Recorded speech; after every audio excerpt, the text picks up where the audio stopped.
Chapter 342. Whoosh. Within the defensive perimeter, some sort of device spewed out a purplish-red biochemical gas that enveloped the entire area. To deal with such a large number of small insects, using a toxic gas attack was the best method. This type of specially developed toxic gas was very lethal. Even the flying insects that could withstand fire would fall to the ground after a few seconds, struggling to die. However, at this time, thunderous beast roars sounded. Large beasts with an average size of more than 10 meters charged over together with the swarm of insects. The strength of the beast horde at the end was far greater than the previous two stages. These beasts were all at the top of the food chain on planet Sunil. There were bone armor war elephants that were dozens of meters tall, sulfur flame-winged pythons that could spit fire, and so on. A defense team needed to spend at least 20 seconds to kill one beast. The poison gas covered the entire area. This was a weapon to kill the insects, but it was also a double-edged sword. If the soldiers' armor was torn apart by the beasts, they would also be affected if exposed to the poison gas. Even if every soldier's armor was equipped with an antidote, it could only slightly delay the poison's effect. It would not be fatal, but it would temporarily paralyze them. Sunil's technology could not develop a genetic poison gas that only worked on insects, so they could only use strong biochemical gas. The poison gas was a way to hurt both sides, but it was also the only way to deal with the insects. A swarm of insects could suck a Sunil dry in half a second. They definitely could not let the insects enter the city, or it would be a terrible disaster. They had to stop them from entering the city no matter the cost. At the end of the catastrophe, everyone had to fight in the poison gas, and the conditions were even worse. The two outermost lines of defense were almost half destroyed after the previous two stages. This was also the disadvantage of the Sunils. The beast horde approached the defense team's position despite the cannon fire. The ground shook violently as a bone armor war elephant charged at the B-12 defense team in a crushing manner. The pressure from its enormous size made Neville's steel-like mind tense up involuntarily. At this moment, a large ball of light flashing with electric light fell from the sky. It was too fast, and the ball of light was streamlined, exploding half of the bone armor war elephant's body. Blood and flesh splattered everywhere. Neville raised his head to look. This ball of light left a dazzling zigzag electric trail in the air, crossing the sky and connecting with the battleship in the sky. The 9 battleships in the sky, which had been idle for half a month, finally opened fire. Electromagnetic railguns surged with blue light, shooting out bullets entwined with electric light. They targeted the large beasts to attack, immediately reducing the pressure on the ground. A fierce battle ensued. Cannon fire and lightning flashed across the entire battlefield, deafening everyone's ears. The beast tide was endless, and the stench of blood was extremely pungent. The defense team fired wildly, and the light from the fire illuminated the corpses of the beasts and soldiers on the ground time and time again. The losses were heavy. Crack! At the base of the B-12 defense team, a pure purple thunder leopard that was more than 10 meters in size moved quickly like a flash of purple lightning. With one claw, it cut open the armor of the soldiers, and even the soldiers inside were cut in half. Neville turned a blind eye and ordered his subordinates to focus fire. There were only 12 of his subordinates left, and more than half of them were injured. "Don't be shaken, hold the position." Neville's tone was cold and hard. Countless bullets penetrated the thick skin of the thunder leopard, and blood splattered everywhere. The thunder leopard roared and pounced, killing all the soldiers. Only Neville was left. The thunder leopard's life force was still very strong. Far away in the city, the countless fresh life forces were like freshly baked bread. This thunder leopard's bloodthirsty genes began to stir. Just as the thunder leopard was about to cross the defense line, Neville immediately blocked in front. The defense machine gun swept, and after witnessing the scene of the thunder leopard easily killing the soldiers, he knew that he was not a match for it. However, he still blocked the Thunder Leopard without hesitation. The responsibility of the defense team was deeply ingrained in his bones. He would not allow any beast to cross the defense line that he was in charge of. As long as there were no orders from above, he would not retreat. The Thunder Leopard roared and pounced fiercely. Nivell controlled the NCO-class armor to fight with it. He rolled and dodged, leaving wounds on the Thunder Leopard's body. He slid past the Thunder Leopard's abdomen and dodged a claw attack. Just as he was about to get up, he suddenly felt a sharp pain in his left arm. The Thunder Leopard had turned its head at a strange angle and bit through his armor. The poisonous gas poured in through the hole, and Nivell felt a piercing pain on his skin. It quickly turned into the numbness of being poisoned. He immediately held his breath and injected an antidote into his waist. A burning sensation flowed through his body. After injecting the antidote, the effect time has been extended to about 2 minutes. If I hold my breath, I should be able to hold on for another 10 seconds. I have to kill this beast during this time. Nivell's expression was cold. Even if he was poisoned, blocking the enemy was his top priority. He had already disregarded life and death. One man and one beast fought fiercely. Nivell abandoned the heavy defense machine gun and used the wrist saw and the armor's guns and rockets to fight. After dozens of seconds of fierce fighting, both sides were covered in wounds. Nivell began to feel his body stiffen and his head become dizzy. The double effects of excessive blood loss and poisoning began to take effect. Nivell suddenly stood still and did not move. The Thunder Leopard pounced over, but he did not dodge at all. He allowed himself to be pinned under the Thunder Leopard's body. Its claws pierced through his chest and abdomen. Puff, blood flowed out from his mouth. Nivell endured the pain and stabbed one hand into the Thunder Leopard's neck. He used his other hand to firmly hang on to the Thunder Leopard's body. He used his other hand to stab into the Thunder Leopard's mouth and fired wildly. He knew that his movements were slow, so he used himself as bait and risked his life. The Thunder Leopard was in so much pain that it twisted. It bit off the arm that was in its mouth and smashed down with its claws like a madman. Nivell was seriously injured and could not move. He watched the huge claws grow larger and larger in his vision, but he was very calm. This day has finally come for me. Just as the claws were about to slam down, Nivell saw a huge flash of lightning descend. It was extremely dazzling. Immediately after, Nivell and the Thunder Leopard were both covered by the light of the railgun. The tragic battle ended. On the first day of the last phase of the catastrophe, there were heavy casualties. Dozens of fighter jets crashed, and even 2 battleships' energy shields were almost shattered by a group of super-large flying beasts. The energy was severely depleted. What a terrifying battle! This is the first time I've seen such a big battle. I won't accept any more large-scale missions in the future. The mercenaries who participated in the battle were panting heavily. Many of their colleagues' corpses were lying on the ground.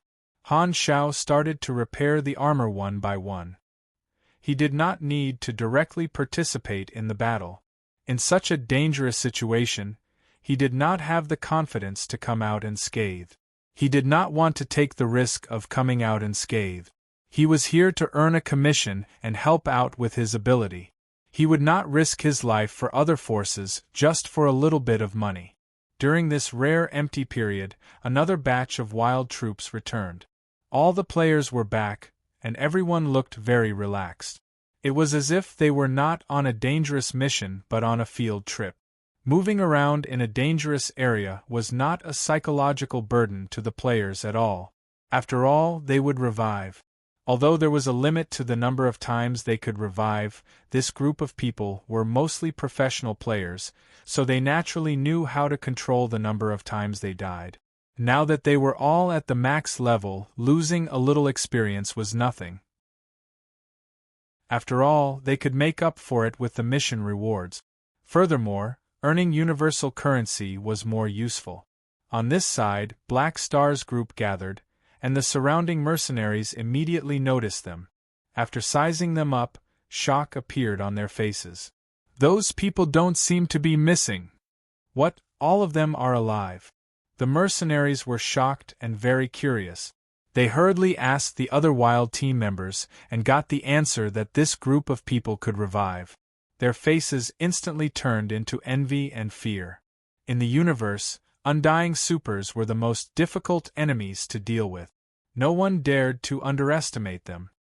This mercenary group is full of undying people. Incredible, this group of mercenaries all remembered the name of the Black Star Mercenary Group. A mercenary group whose members could not die, in their professional eyes, would become extremely popular in no time. The name of the Black Star Mercenary was reported to the upper echelons of the military, and the upper echelons took it very seriously. Undying scouts were the most suitable for reconnaissance, and they could greatly reduce the losses of the wild troops. For this reason, the military general personally looked for Han Shao. His attitude was very sincere, and his attitude was very humble. It was completely different from the attitude he had when interacting with the other mercenaries. The military expressed that they hoped that the Black Star Mercenary would not take shifts and rest, and that they would once again participate in the wild reconnaissance, saying that the Sunils needed them. Most importantly, of course, they promised to increase the reward. Such useful helpers naturally deserved better treatment. The military took the initiative to increase the reward because they were afraid that the Black Star Mercenary would reject it. The mission reward was increased to 18,000 anas, an increase of 50%. Han Shao agreed immediately, and the bitter players started a new round of reconnaissance. According to the time, this was also the last round of reconnaissance. The corpses on the battlefield were moved back for people to claim. Han Shao found that Nivelle had died in battle, and he was a little sad. After all, he was an acquaintance. The family member who came to claim the body was a woman. Han Shao asked the other soldiers and found out that this woman was Nivelle's wife. Nivelle also had a child who was a few years old at home. Inside Forest City, most of the people were waiting in front of the television, watching the broadcast of the battle. At this critical moment, the media did not have any fake news. It was the most realistic battle situation. Everyone was worried that the situation could still hold on. The bar was not open. Herluz sat in the attic, watching the broadcast on the television, drinking nonstop. The tragic scenes of the battlefield flashed past, and he suddenly felt frustrated. He put down the glass heavily, left the bar, and strolled on the street. The streets were empty, and there were no pedestrians. After walking aimlessly for a while, a small argument entered his ears. As a grade B super, although he had not fought for many years, his sharp senses would not deteriorate. Herluz suddenly thought of something and followed the sound to a house near the bar. The argument inside was getting clearer and clearer. "In a few days, I'll reach the age requirement for conscription. I'm going to join the army." This voice was a little familiar, as if he had heard it somewhere before. Herluz was a little curious, so he hid and jumped onto the windowsill. He peeked through the window and realized that he had indeed seen the person talking before. It was Lana, who had caused trouble in the bar a few days ago and beaten up a drunk man. He had a passionate expression and a passionate tone. The ones arguing with Lana were his parents. They were dressed in poor clothes and were relatively low-class civilians. At this time, Lana's parents were anxious. Chapter 343. The Sunil race strongly promoted the culture of supers and the army. The concept of contribution had to be grasped from a young age. Lana had dreamed of joining the army since he was young and becoming a glorious soldier that protected the race, so he had been training hard. His neighbor happened to be a veteran, so Lana and the children around often went to ask the veteran to train them. They counted the days with their fingers, hoping that they would be old enough to join the army. The catastrophes happened once every few years, and the time between was to collect resources, build more weapons, and train a new batch of soldiers. The Sunil race usually started to recruit soldiers after the catastrophes. Although the population of Dark Star decreased by 90% after the catastrophes, it was still crowded in a big city. There were two ways to recruit soldiers. One was to join the army voluntarily, which was needless to say, and the other was compulsory recruitment.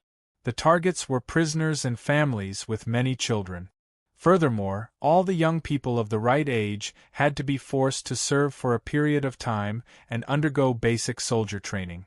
When the time came, these people could be temporarily recruited as soldiers. Of course, Lana's wish was not just to serve the army. He wanted to apply to join the army and become an official soldier, but his parents strongly rejected him. How can you say something like that? Protecting the race is glorious. Countless people have sacrificed for it. I'm also willing to sacrifice my life. This is the glory. Lana's eyes widened. Lana's parents tried to persuade him. You're still young. There are many things you don't understand. So many people join the army every year.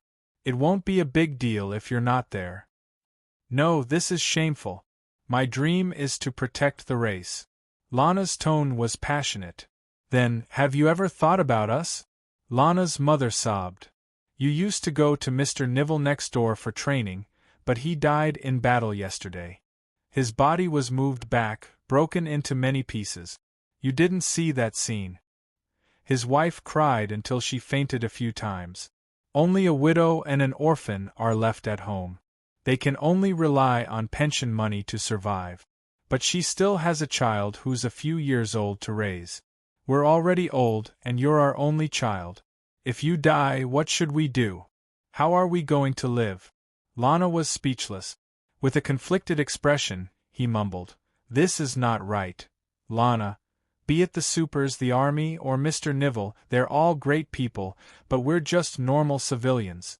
I love my race, and I'll work and contribute to my race. The battlefield shouldn't be a choice for us. His father placed his hands on Lana's shoulders and spoke earnestly. He respected supers and the army, and he was grateful for their contributions. However, when it was his turn, he could not make the same choice. Lana lowered his head and said nothing. His mother said anxiously, Lana, you must promise us. Don't take things too hard. I agree. Lana lowered his head and said gloomily, I will serve in the military. I won't enlist. His parents immediately heaved a sigh of relief, their faces filled with benevolence. Outside the window, Herluz leaned against the windowsill and looked up at the sky. In the sky, the enormous figures of the 9 battleships were like thick, dark clouds, blocking the sunlight that was supposed to shine into the city. The airflow created by the engines at the bottom turned into an everlasting wind. The thick smell of blood outside the city was carried into the city and almost became indiscernible. Many memories appeared in his mind one after another. Ferna's bitter smile, Lana's passion, the criticism of the drinkers, the bloody battlefield, the sacrificed soldiers, the people who worshipped him, the countless times he pulled away after sobering up, the day he guarded the bar and let himself rot slowly. There was also the Dark Star disaster that he had not thought about for a long time. That was the last time he saw his brother Delvis. In his memory, Delvis still wore thick glasses. His hair had not been taken care of for a long time, so it was messy and oily. His white lab coat was like a robe on his thin and short body, giving him a funny feeling. His figure appeared on the communication screen. Behind him was the research institute whose dome had been blown up. Delvis pushed his glasses up out of habit and said to his tall brother, Herluz, Brat, I left something for you in the research institute at home. The password to open the door is our parents' birthdays. You don't have to spend any effort to crack it. His tone was the same as usual, still exasperated, but there was a hint of reluctance. The communication ended. He looked out of the window. In the direction of the Military Research Institute where Delvis worked, countless ferocious Dark Star battleships floated, and a mushroom cloud exploded on the ground. He had used the password to open Delvis Private Research Institute. Herluz had always wanted to sneak in and cause trouble, but he did not know the password. He saw the inheritance his brother had left for him, more memories surfaced in his mind. Herluz still remembered that he was just an idle gangster back then, enjoying himself everywhere with his brother's salary. He had terrifying talent and reached grade B super at a young age, thousands of times stronger than Delvis. However, he always had to lower his head in front of his brother and was often scolded and scolded. He was already dead, so he was not afraid of boiling water. "Brother," Herluz whispered to himself. The memories were like bubbles. The last image that stopped was Han Zhao's deep eyes, which seemed to contain the torrent of time. Herluz calmed down a little. He returned to the bar, entered the attic, and opened a closet that had been sealed for a long time. The passageway that led to the secret basement of the bar was already covered in dust. He walked down slowly and turned on the lights. There were a bunch of boxes in the basement, many of which were Delvis's belongings. He went straight to the corner of the basement, took out a wooden box, brushed away the dust on it, and opened the lid. There was a set of dark-colored armor inside. This was the inheritance that Delvis had left for him, the armor that was secretly made for him. During the Dark Star disaster, Herluz survived with this armor and never used it again. He left it in the basement to collect dust as a memento of his brother. This might be the last piece of commander-class armor that could still be used in the entire Sunil race. Herluz stared at the armor and his eyes sharpened. "It's been too long since I fought. I hope I won't get cramped." The beasts that appeared at the end were even crazier. They were all the overlords at the top of the food chain on this planet. Some of them had already surpassed the category of beasts and could be called monsters directly. They were giant flying beetles with a wingspan of more than 100 meters. They did not die even after taking more than a dozen railguns head-on. They could spit corrosive acid from their mouths, which stuck to the battleship shields and sizzled. One of these monsters could be easily dealt with, but when they appeared in groups, the firepower of the base gradually became less and less effective. A battleship's shield was broken, and its outer armor was damaged. What did the monsters on this planet eat to grow up? The mercenaries were shocked. What did a monster with a wingspan of more than 100 meters mean? Its size was almost the same as a small battleship of Sunil. This was just a wild animal that evolved on this planet, so there was only a very small chance that it would grow up like this. Super large monsters like this did not even need a ground reconnaissance team. The reconnaissance aircraft in the air could directly locate them. Those chimeras and galactic races were not included.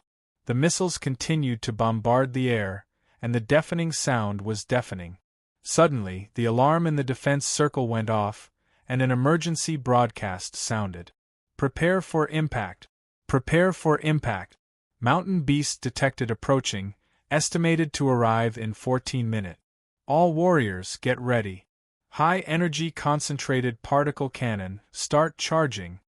At the fifth defense circle, the ground cracked open, revealing an extremely large cannon made of steel with an extremely complicated structure. The barrel of the cannon was hexagonal, and it was embedded in a particle-stabilizing device in the middle of the air. It was as if the barrel of the cannon was divided into sections. Han Zhao's mechanical suit immediately sent out a high-energy response alarm, and the muzzle of this huge cannon gradually lit up. This high-energy concentrated particle cannon was an obsolete product that had been shot out from the wormhole at the center of the shattered star ring. It was a galactic-level war weapon that came from an unknown advanced civilization. It had been picked up by scavengers and sold, and the Sunil race had spent a huge amount of money to buy it. This was the lesson they had learned from the first catastrophe.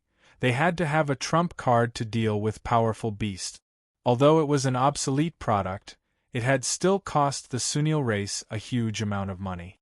The technology of the advanced civilizations was kept secret, and it could not be repaired or researched. It could only be used. Every time it was fired, it would consume a huge amount of energy. The Sunil race was short on energy, and firing a cannon was equivalent to burning a huge amount of wealth. Their energy technology was naturally not as advanced as the advanced civilizations, and it required a long time to charge before firing. Only when they met the strongest monsters would they use this huge cannon. The Sunil race had explored this planet for more than a decade, and they had recorded a large number of beasts in their encyclopedia. The mountain beast was one of the top monsters, and the powerful beasts were all lured away by the field combat team. The appearance of this mountain beast undoubtedly meant that the field combat team had failed. Han Xiao exclaimed in surprise and casually shot a thunder leopard that was close to him. He turned around to look at the high-energy concentrated particle cannon and felt like he was about to drool. This feeling of having butterflies in my stomach. Han Technician opened his eyes wide.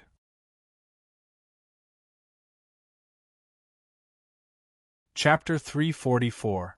The ground shook. The forest in the distance collapsed, and a huge beast slowly approached. Its body was close to 200 meters long, and it was like a moving mountain. Even though they had seen the appearance of mountain beasts from the illustrated handbook, many of the mercenaries were still shocked at this moment. What a huge creature! The mountain beast had 4 hooves that were as thick as a building and a long tail that stood upright. Its body was covered in rock-like scales, and it had a thick yellow shell that looked like a tortoise shell on its back. Its head was like a shovel, and its jaw was protruding. Its eyes were hidden in the cracks of the shell, and the shape of its head gave off a ferocious feeling. However, the mountain beast was actually a gentler animal, and it liked to pretend to be a small mountain to sleep. It was affected by the soul tide that made it irritable. Adult mountain beasts were usually between 150 to 220 meters in size. Compared to them, the Sunils were like ants on the ground. The battleship in the sky fired at the mountain beast from afar. 6 to 7 electromagnetic railguns exploded on its body, shattering a large piece of rock armor but not hurting its flesh. The mountain beast's defense was extremely strong. These few railguns angered it, and it let out a low roar like a cow. Its long tail stabbed into the ground with a bang, rolling up a large clump of soil mixed with trees. Its tail quickly tightened, and the clump of soil became much denser. Then, it swung its tail violently, and the clump of soil shot out like a cannonball. It contained the strength of a mountain beast, and its kinetic energy was extremely terrifying. Han Xiao could not even see the full appearance of the flying clump of soil. He could only see a fleeting shadow. Bang! The battleship's shield flickered, and the clump of soil exploded on it. With it as the center, chaotic electric currents spread throughout the shield, and cracks quickly spread. This attack almost broke through the shield's defense.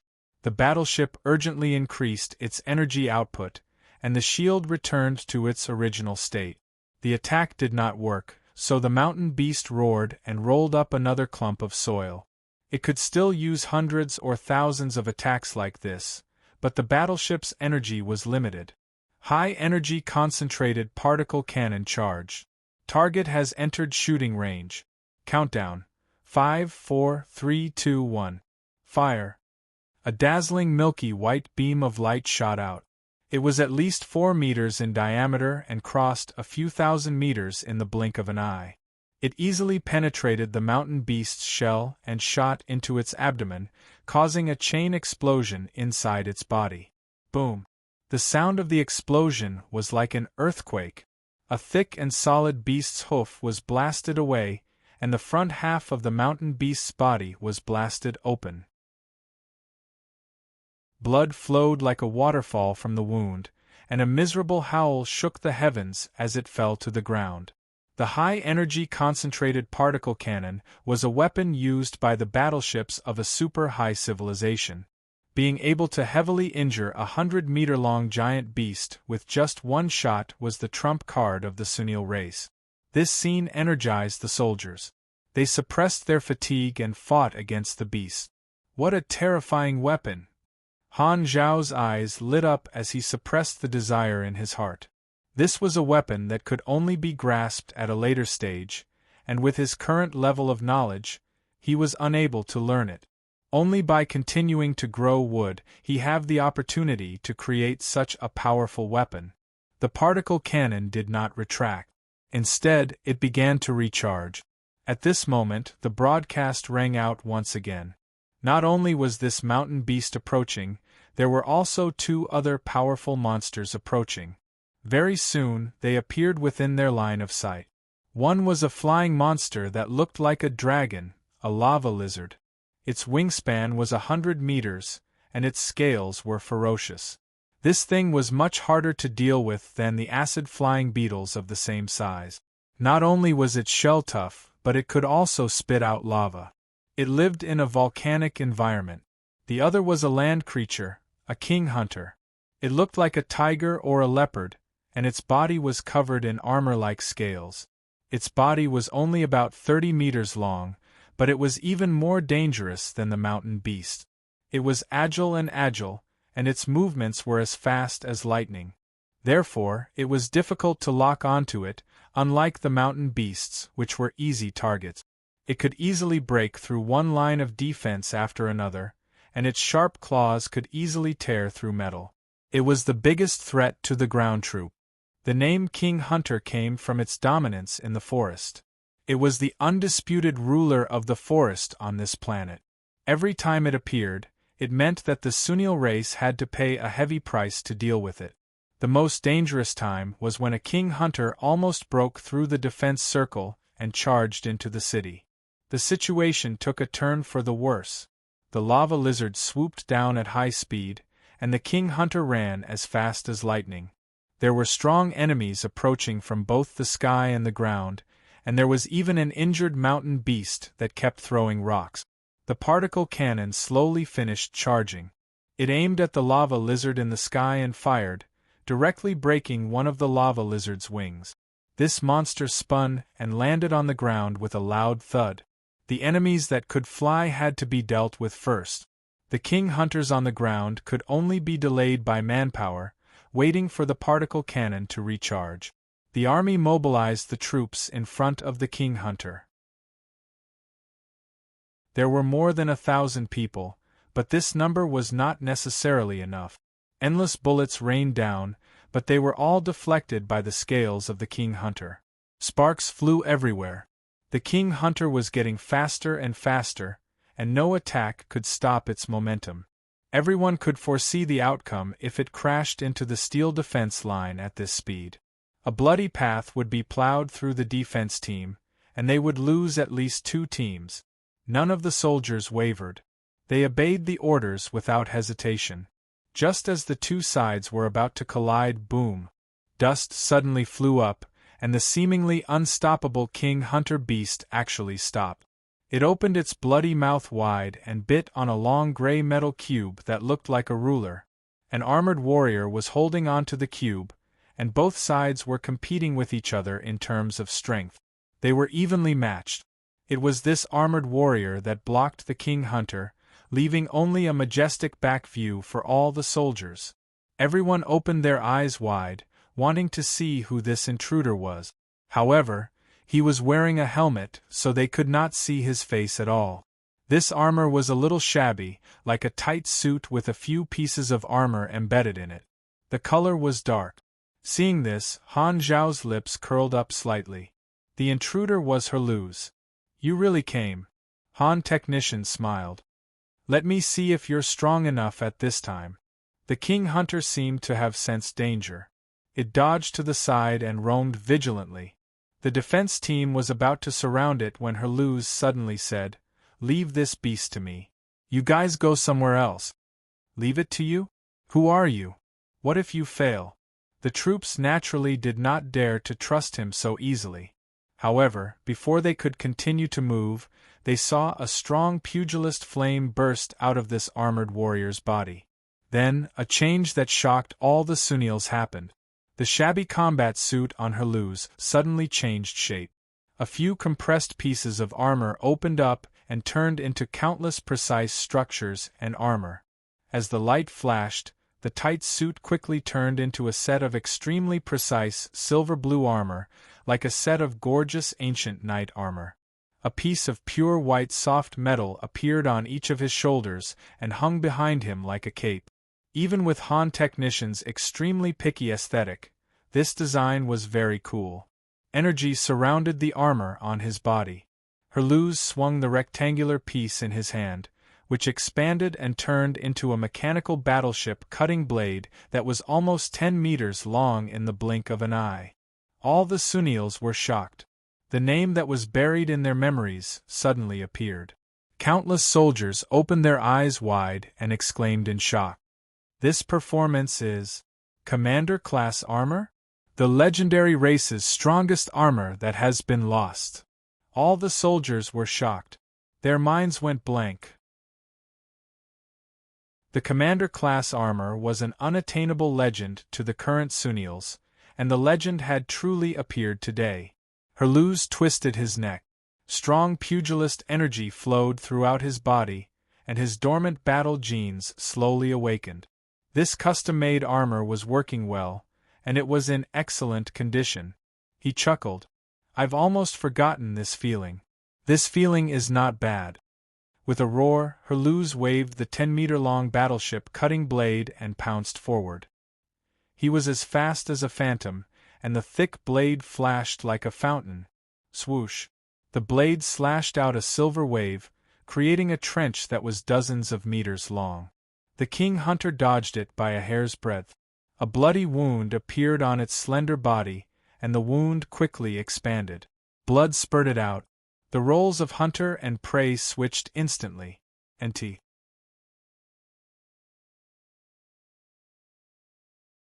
Chapter 345. Herluz was a grade B pugilist, and Shattering Light was a set of super equipment that was tailor-made for him, allowing him to unleash his pugilist strength to a greater extent. There were many devices hidden in the gaps of the armor that converted energy. The turbulent flames spewed out strong winds, and shockwaves spread out on the ground as he moved. Grade B pugilists started to reach the level of the Sun family, and it was easy for them to release shockwaves with their bare hand. Pugilists who had passed the early stages were basically human-shaped firecrackers, exploding wherever they went. Herluz's combat power was not to be underestimated even in the Shattered Star Ring. The commander-grade armor was top-notch equipment, and its level was completely different from that of the enlistee and NCO classes. Together with the battleship's slicing blade that increased energy, Herluz's combat power was shocking. The thick blade released shockwaves, and the ground was turned upside down. The difference between the top-notch combat power and the enlistee was too big, and there was no need for anyone else to interfere. Herluz spun the battleship's slicing blade like the wind, and his agility was far greater than that of the king hunting beast. The king hunting beast could not escape, and blood and flesh flew everywhere. Herluz's godlike performance ignited the passion of countless soldiers instantly. The commander-grade armor that had disappeared for so many years had appeared again. Who is this armor user? All kinds of questions appeared in the minds of the Sunils. The commander-class armor had a very special status in the Sunil race. Many people knew that this was the embodiment of the strongest individual combat power of the race. It was almost like a totem. Herluz's appearance awakened the dormant memories of all the Sunils. All of a sudden, their morale skyrocketed. In gaming terms, all the Sunils received the All Attributes Increase buff. Han Xiao watched the show from the side and nodded. Herluz was very strong, even far stronger than him. Herluz has started to make his move, which means that the Sunils are starting to enter the storyline that I'm familiar with, Han Xiao thought. With his little butterfly wings, Herluz's actions should deviate from the original storyline. It was just a matter of whether he had a chance to abduct him. The particle cannon fired twice, killing the heavily injured mountain beasts and lava lizards. This kind of weapon was a conventional weapon used by the advanced civilizations in galactic wars, and it was an obsolete one. With the Sunil's energy technology, they could only burn low-grade energy. Even with the many restrictions, it was still powerful enough to be used as a killing weapon to defend the main city. During the charging period, Herluz successfully killed the king-hunting beasts and started to roam the battlefield.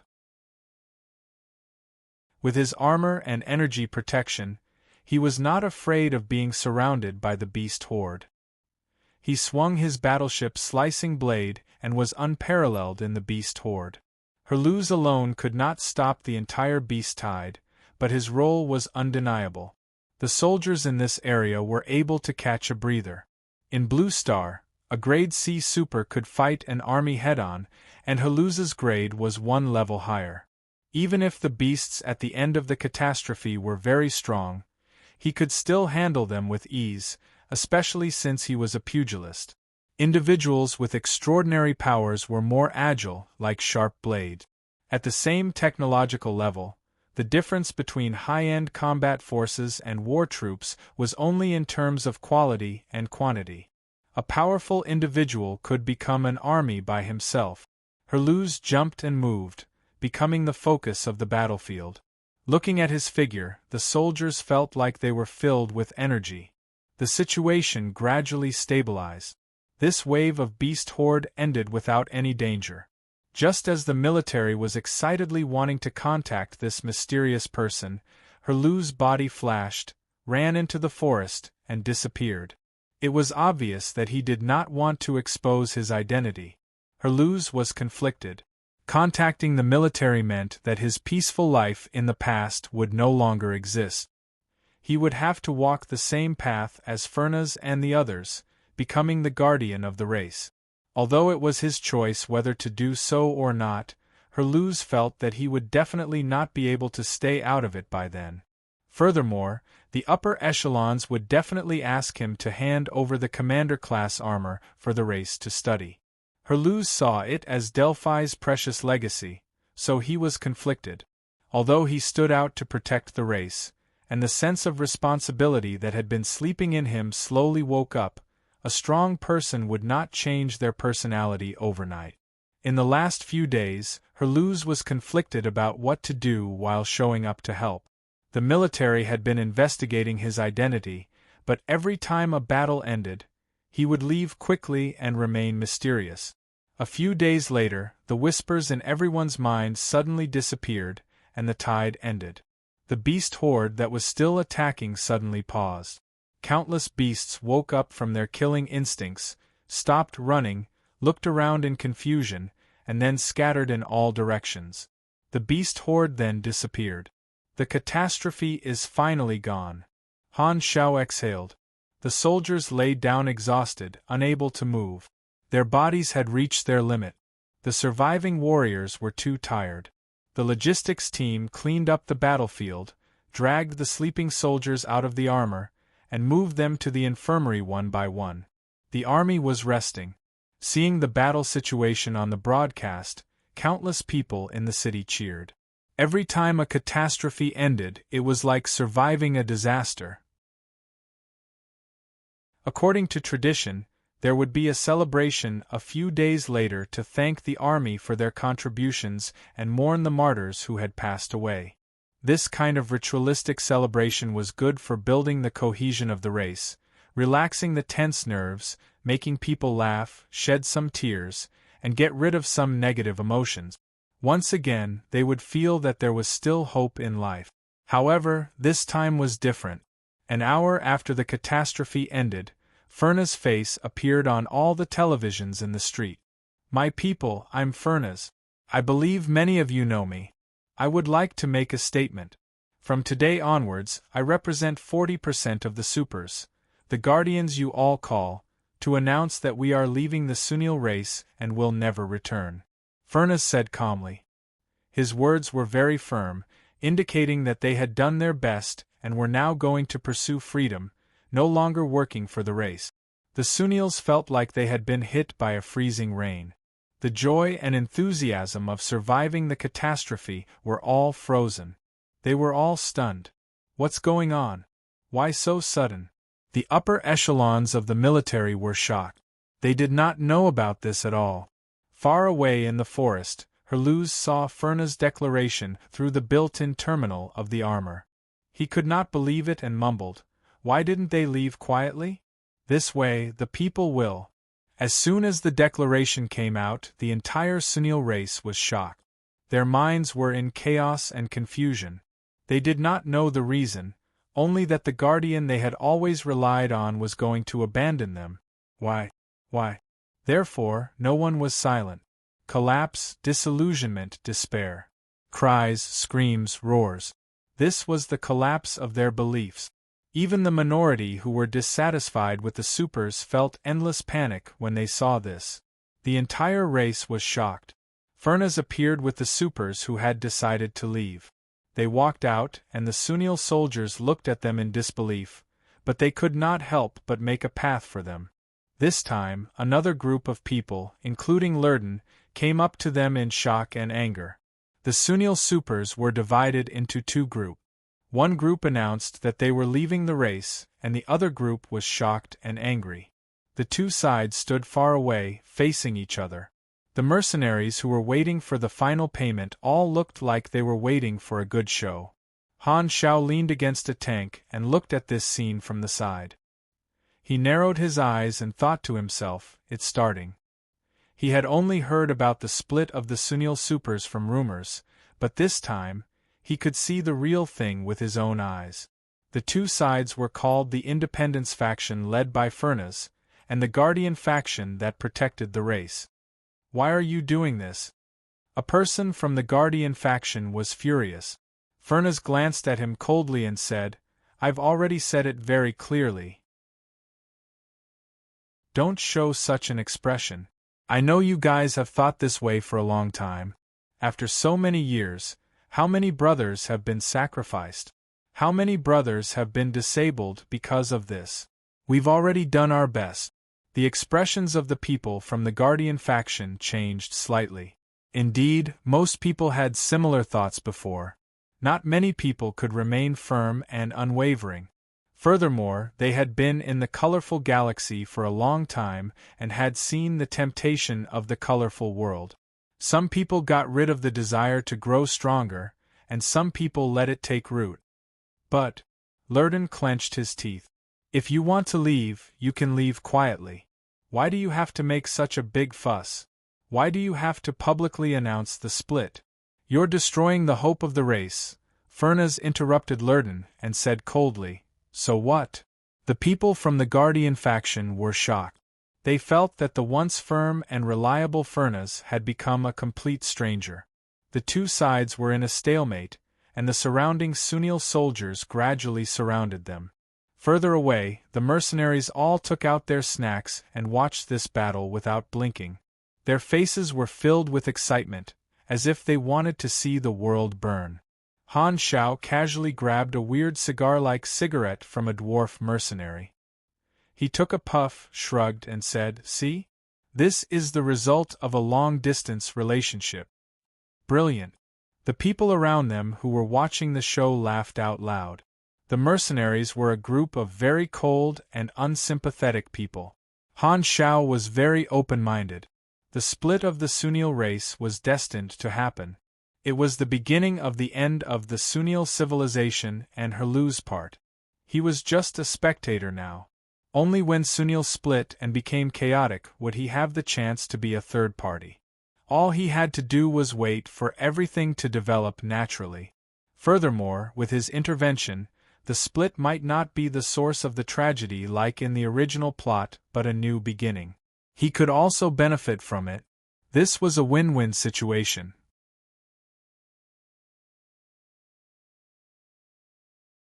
Chapter 346. The split was a foregone conclusion, and the Independence faction was determined to leave. The Guardian faction was both shocked and angry.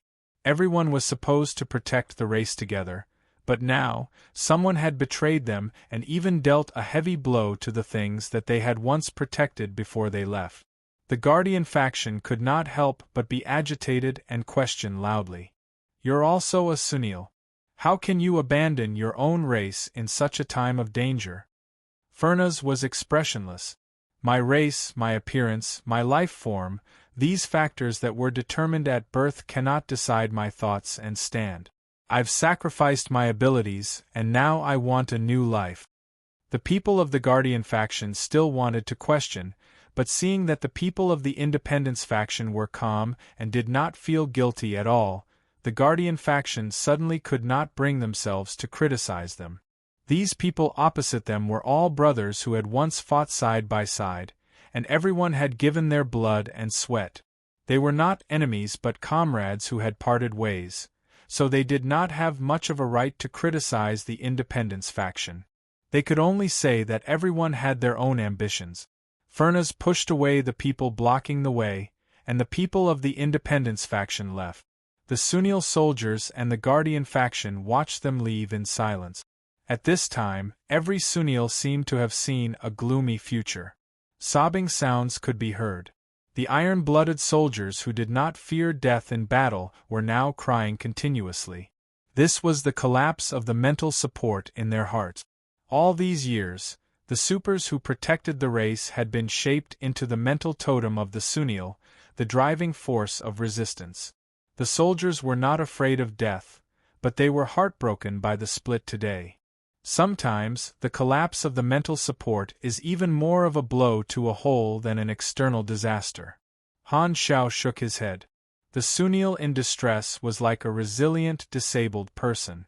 The loss of his body could not defeat him, and he still maintained his fighting spirit.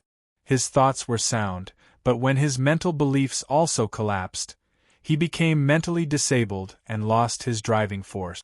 Therefore, the impact of the split on the race was not just the loss of a group of supers. It had a profound impact on the spirit of the people, the soldiers, and the resilient quality of the race.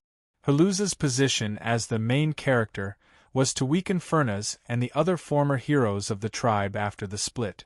Haluz was raised to become a new benchmark and a new source of motivation, representing that there were still people persevering. In his previous life, Haluz's future position was higher than Furness's in the past. If Furness was the representative of the change from being generous and hot-blooded to being bored and indifferent, then Lurden was the representative of the sin of redeeming himself, and Haluz was the representative of the escapist slowly awakening to his sense of responsibility.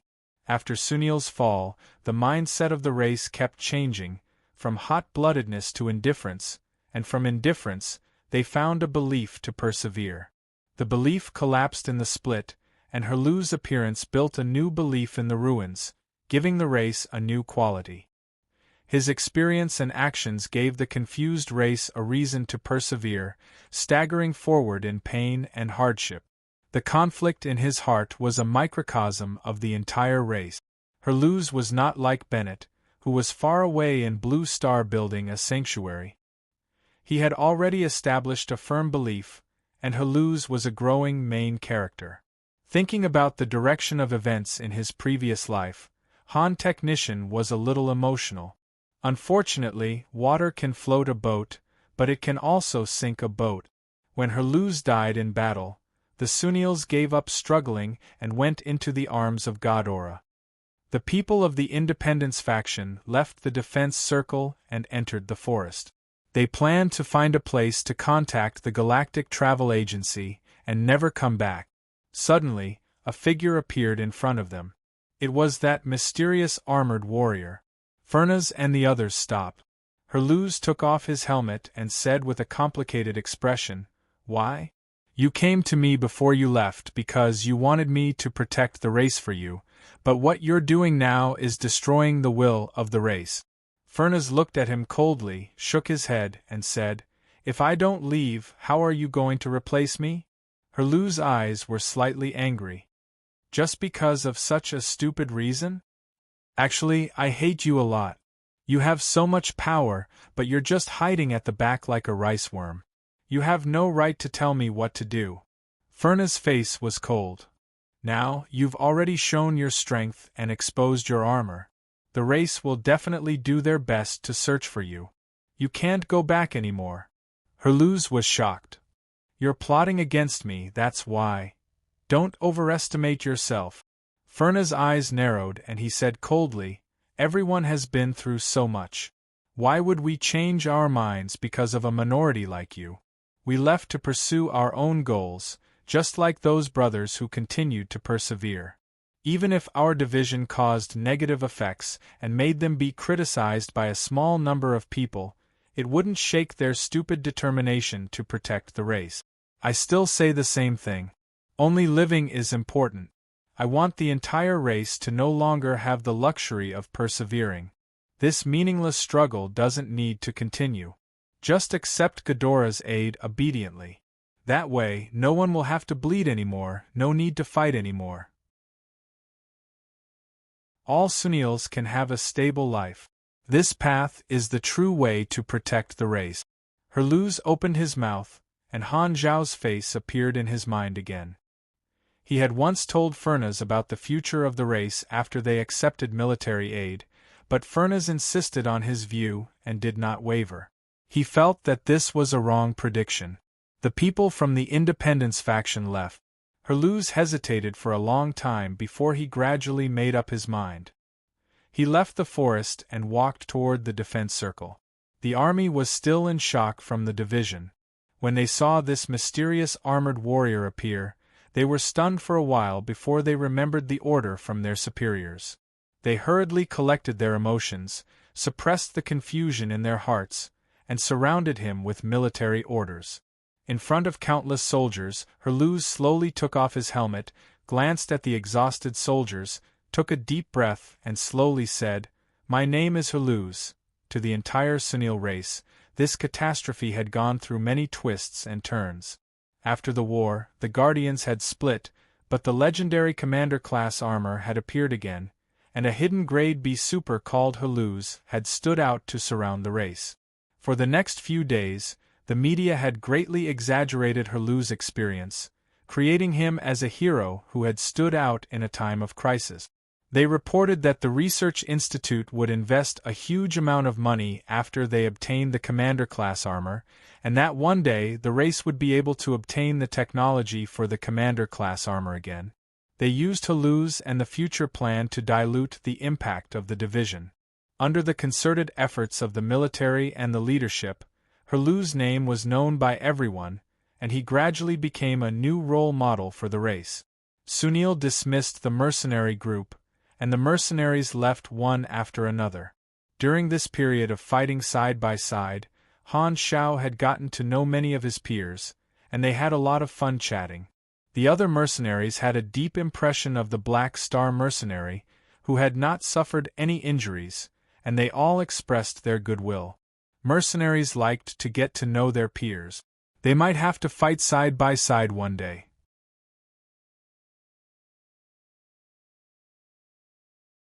Chapter 347.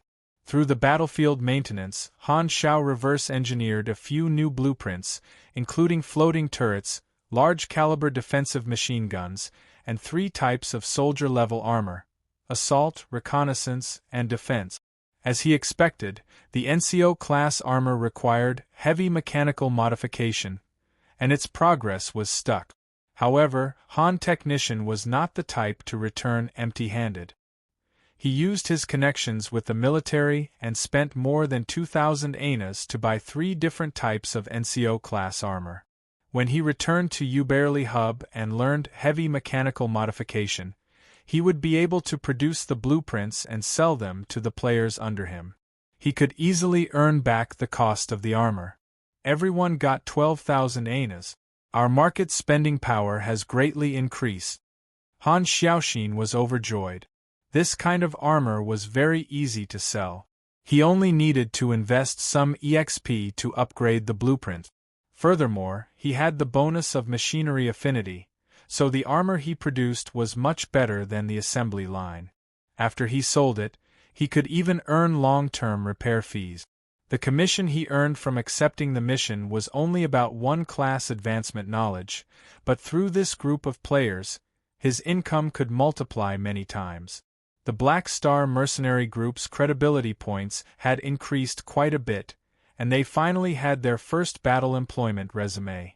The Sunil race had written down the details of the mission, and it showed that the mercenary group had applied for the most dangerous wild mission, which they had completed perfectly without any casualties. This new resume could be said to be extremely valuable. The Sunil faction favorability was unlocked, and it increased by 1,000 points, reaching friendly. Furthermore, the reputation increased by 5 points, which was 2 points more than the original reward. The Black Star mercenaries' reputation started to improve in the mercenary industry. The most direct improvement was that the faction reward limit increased by 10,000 EXP, which increased by 26 times. In other words, there were 26 more reward points available every day. After the payment was settled, the mercenaries left one after another, but Han Xiao still stayed in Forest City. The players had stayed for a few days, and some could not sit still anymore. On this day, they went to find Han Xiao.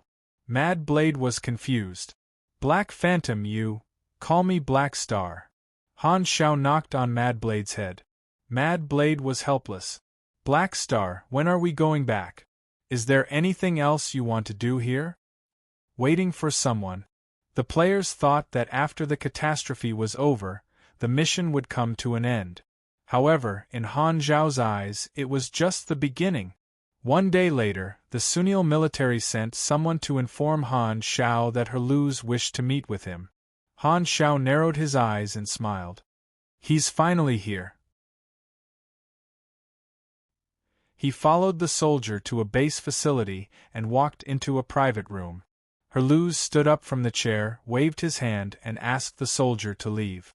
After closing the door, only the two of them were left in the room. There were 2 glasses of wine on the table. Han Xiao glanced at them and sat down directly. He chuckled and said, "I thought you would look for me earlier. I was delayed by some matters. I had to cooperate with the military's publicity. I also lent the armor left behind by my brother to the research institute." Herluz had a helpless look on his face. He did not expect to receive such grand treatment. There were 3 main reasons. First, it was to dilute the effects of the split. Second, Herluz himself was very strong. Strength represented status. There were only 2 grade B supers in the entire race. After Furna's left, there was another Herluz. Third, the Admiral-class armor had reappeared. "You seem to have a lot of things to ask me, but let me ask you a question first." Han Xiao picked up the wineglass, swirled it slowly, and deliberately said in a slow tone, "Do you believe that I'm a prophet?" "Half of it." Herluz's eyes were bright. "Did you already foresee that I would protect the future of the race? Is that why you came to contact me?" "Of course, I didn't know that a bar owner was actually a hidden grade B super. I also didn't know that he would wear the Admiral-class armor called Shattering Light to face the catastrophe." Han Zhao's tone was mocking. Herluz smiled bitterly. No one knew that his armor was called Shattering Light, so his identity as a prophet was confirmed. However, he still had a question. "How many events can you foresee, and how far into the future can you see?" "Haha, to be honest, I can only foresee some fragments of the future. I don't know much. If I didn't coincidentally see Sunil's future, I wouldn't have come." Han Zhao's face was sincere, and he did not even blink. "I see. Although I don't know much about the galaxy, I heard that foresight is usually limited." Herluz was very glad that Han Xiao had foreseen the future of Sunil, and not something else. He could not help but sigh. Maybe this was the long-awaited luck of the race. Suddenly, Herluz's eyes became sharp. He stared at Han Xiao and said with a deep voice, "Then, what is your goal?" The atmosphere suddenly became heavy, and Herluz's aura was faintly visible. He thought that Han Xiao definitely had something in mind. Otherwise, he would not have revealed his identity as a prophet for no reason. He definitely wanted to get something from Sunil. Han Xiao pondered, put down the wine glass, and slowly said, "Let me tell you a story. On a backward planet with a surface civilization, there was a handsome man who was used as a test subject. One day, he was arranged to do an experiment and he awakened the ability to foresee. He saw many fragments of the future, and with his foresight, he successfully escaped and obtained freedom. He then killed the evil enemies on that planet and became a legend that could be seen all over the planet. However, at this time, he saw a new future. A man-made disaster would descend on his mother planet soon, and the mastermind behind it was hidden deep in the galaxy. Therefore, he left the planet and stepped into a bigger world to find a way to save his mother planet. Han Xiao adjusted his collar. "I'm just a nobody. It's that handsome man." Herluz could not keep a straight face and his mouth twitched. He did not know if this was normal in the galaxy, but in the eyes of the Sunials it was shameless. "You and I are of different races, so it's normal for us to have different tastes," Han Xiao said generously. "Oh." Herluz believed him. He was stunned for a while before suddenly remembering the important matter. "You're saying that you entered the universe to save your mother planet? Does this have anything to do with Sunil?" Han Xiao smiled. "My mother planet is in the Garten star system, and it's about to face a disaster. I'm sure the Sunils are very familiar with the name of the mastermind behind it." Herluz blinked, and his expression suddenly changed. "Dark Star?" He suddenly felt enlightened. Everything was connected. Dark Star is our common enemy, so he came to Sunil. This is the motive. This time, Han Xiao added, "The mercenaries under me are all warriors from the same planet. They're very clear about this and are only following me to find a way to save their planet. They can testify for me at any time. I'm helping you because we're in the same boat and also to find allies. You already know why I'm here, so you can rest assured." Herluz's expression softened, and he was filled with respect. "So, you're the same as the Sunil Guardians, a hero who wants to protect his own planet." Han Xiao did not blush and said humbly, "You're flattering me. I'm not a hero." Suddenly, Han Technician felt like he had returned to the time when he had just transmigrated and pretended to be brainwashed. His Oscar soul was burning. At this moment, Herluz felt that Han Xiao's figure had suddenly become taller, and he felt a little ashamed.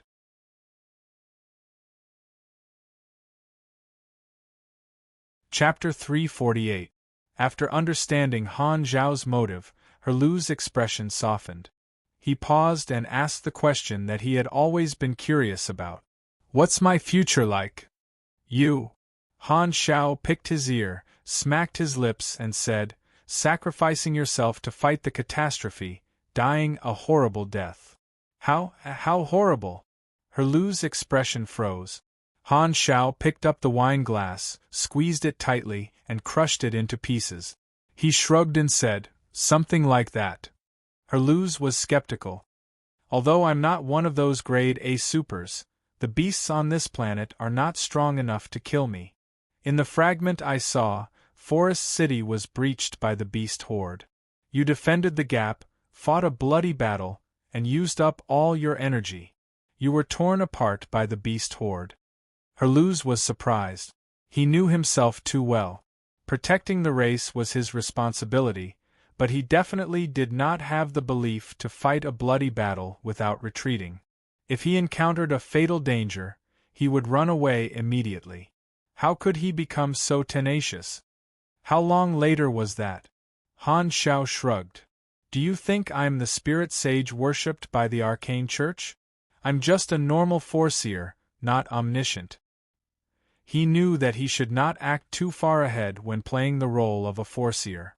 This was to protect himself and also to keep Herluz in suspense. Han Xiao was clear about Herluz's growth path. In the future, he would become a hero of his race who sacrificed himself for others. As a main character growing up, Herluz was still young, unlike Bennett, who was already mature. Seeing Herluz frown, Han Xiao's eyes flashed. "What I saw was only the fragment of the future that developed according to the current path. If there are other factors involved, the path will change. With Sunil's current situation, it will only become harder and harder to resist the catastrophe, but that kind of future can be avoided." This made Herluz heave a sigh of relief. Han Xiao said that his foresight ability was limited, which made Herluz believe him even more. Herluz would easily suspect that someone who pretended to be omniscient was lying to him. You said you have a solution? Herluz asked sincerely. Sunil's situation is very bad now. The catastrophe is only the danger on the surface. Ghidorah is not safe, and Darkstar is still watching in the dark. If you rise again, you might be attacked by Darkstar. Han Xiao gave a simple analysis, and Herluz's expression became serious. Surrounded on all sides, this was the crisis that Sunil was facing. They were like fish on a chopping board, waiting to be slaughtered. Herluz could not think of a solution and only felt that the future was bleak. He could not help but ask, does this mean that Sunil has no way out? Of course not. The way out has always been obvious. It's just that you subconsciously didn't think in that direction. Han Xiao chuckled. Obvious? Herluz was a little surprised. He frowned and thought for a while. Suddenly, his eyes widened and he exclaimed, You mean destroy Darkstar? As long as we get rid of Darkstar, the biggest threat will be solved, but we can't do it. Aren't you just spouting nonsense? Herluz's eyes widened. He did not expect Han Xiao to have such a huge appetite. In his opinion, this kind of thinking was pure madness. Darkstar destroyed the hometowns of many civilizations, Han Xiao said calmly. It's infamous in the Garten star system and even the entire Colton star cluster. Compared to you guys, it's like a giant compared to an ant. However, it's not invincible. Otherwise, it wouldn't have been hiding from Ghidorah. You guys have always ignored this possibility because your fear of Darkstar is deeply rooted in your hearts, so you don't even dare to think about it. You feel that you can never do it. It can't be done in the first place. Darkstar's organization is too big, and it's very mysterious. I clearly remember every scene when Darkstar attacked us.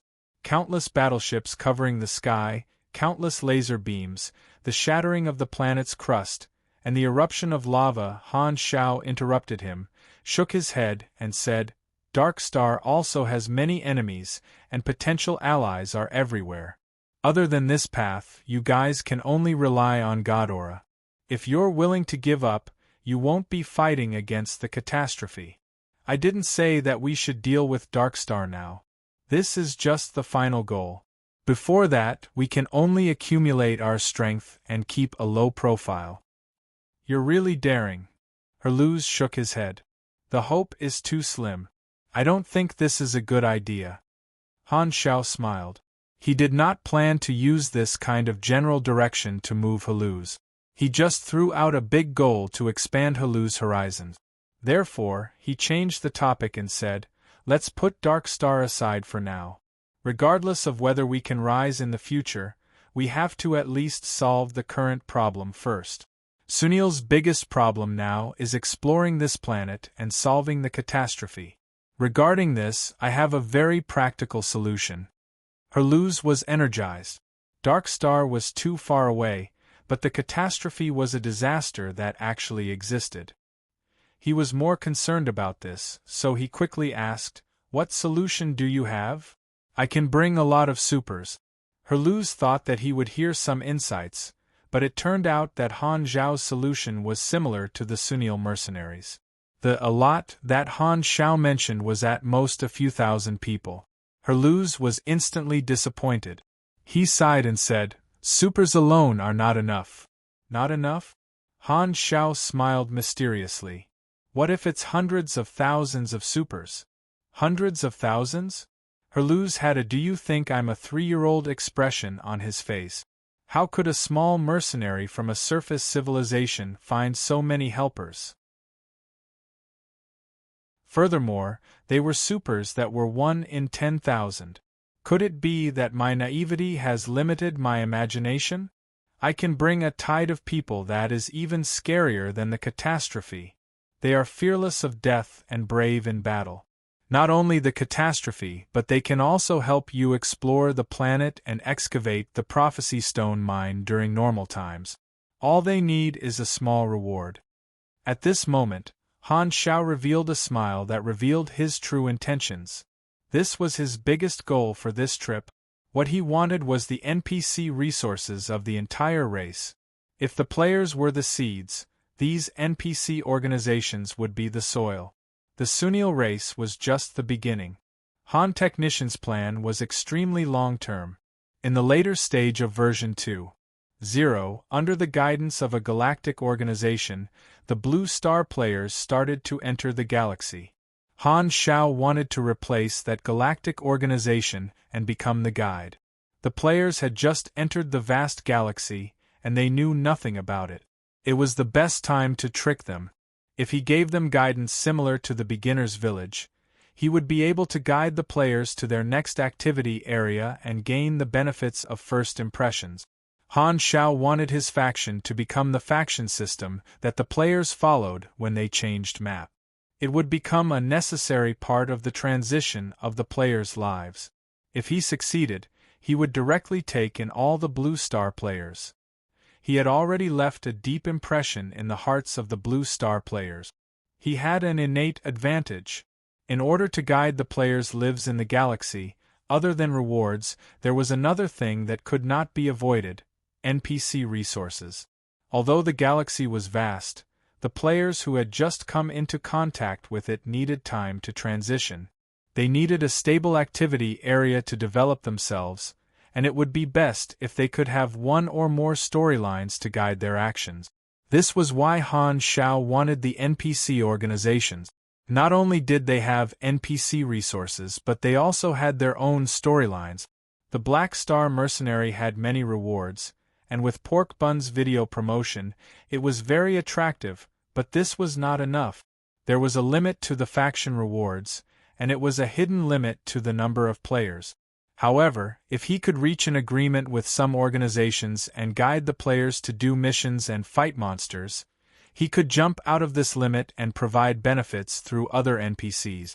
Since he wanted to make use of other NPCs, he had to highlight the role of his faction and let the players feel the advantages of the Black Star Mercenary. Other than rewards and items, he also needed special privileges. For example, if he could form an alliance with some organizations and the players joined the Black Star Mercenary, they could enjoy better benefits. Or, if there was a prerequisite to opening a new map, joining the Black Star Mercenary would send them to better maps to develop, and his faction could play the role of a key. Through various operations, it would create a similar effect and let the players feel that the Black Star Mercenary not only had many rewards, but also had various indirect benefits. The special nature of the mercenary group allowed the members to split up and move around different maps. This was the advantage of his faction. Players would gain areas to do missions, allies would get help, his faction would develop, and he would gain benefits. This was a win-win situation. Players were like human resources, and those who needed help were clients, and his faction was the middleman who provided the manpower. The difference was that these human resources belonged to his middleman faction. In other words, when the industry developed to a certain point, they would start to join franchises. These were only considerations from the perspective of benefit. The other perspective was related to feelings. The mercenary group itself did not have a history and lacked a sense of depth. Through helping the NPC organizations, the players could experience the storyline of these NPC organizations, increasing the players' sense of immersion. The mercenary group would then become the link connecting these storylines. It was as if the mercenary group had shared weal and woe with the players, accumulating the achievements of the mercenary group itself. Thus, it would slowly increase the players' sense of belonging to the mercenary group. Not only did the players need benefits, but they also needed a good story. Then, they would gradually immerse themselves in role-playing and develop feelings for the faction. Thus, Han Xiao decided to create a common enemy, and Darkstar was the most suitable target. Working together to fight against the same enemy was the easiest way to develop a sense of belonging. Sunil, who shared a common enemy, was a very suitable ally. Furthermore, through the introduction of the mercenary group, Entering the territories of different NPC organizations could also make the players have a vague sense of territory, which could also be grafted onto the attraction of their own faction. Feelings, sense of belonging, the long-term benefits of such emotional investment even exceeded the attractiveness of the reward itself. Players were the representatives of chaos, and Han Technician had always been working hard to create himself as one of the players, becoming a shadow that would run through the lives of the players. Developing the faction was the core to achieve this goal. His plan was huge, and it would take time to slowly realize it. Now, he had taken the first step.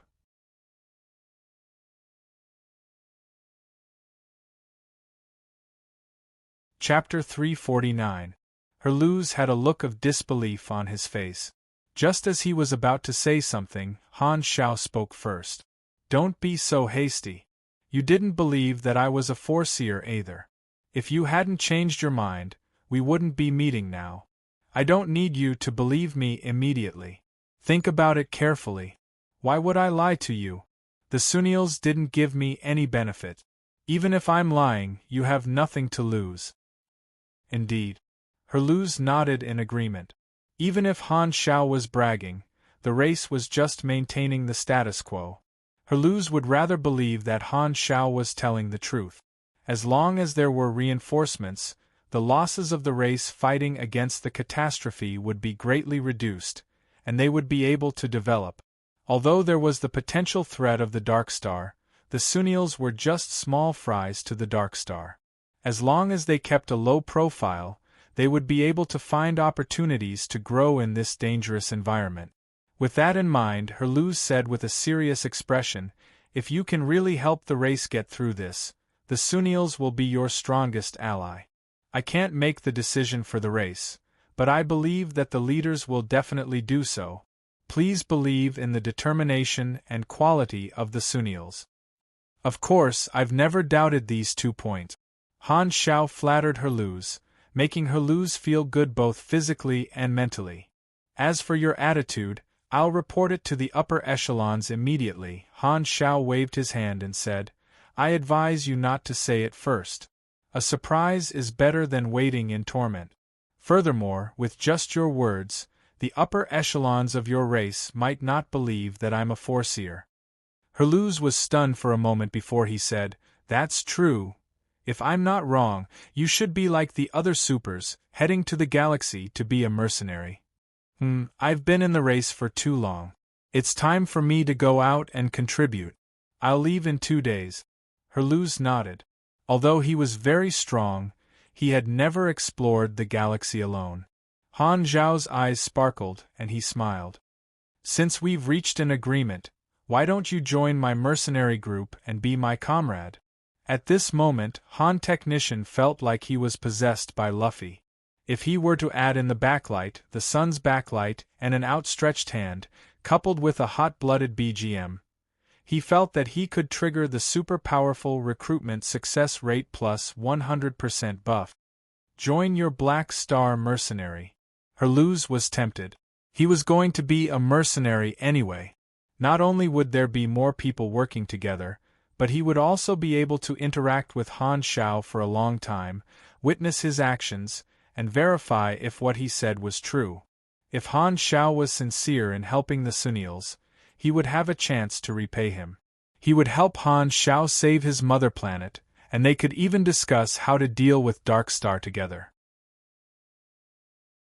It would be way too convenient for them to talk through the night and perfect the plan.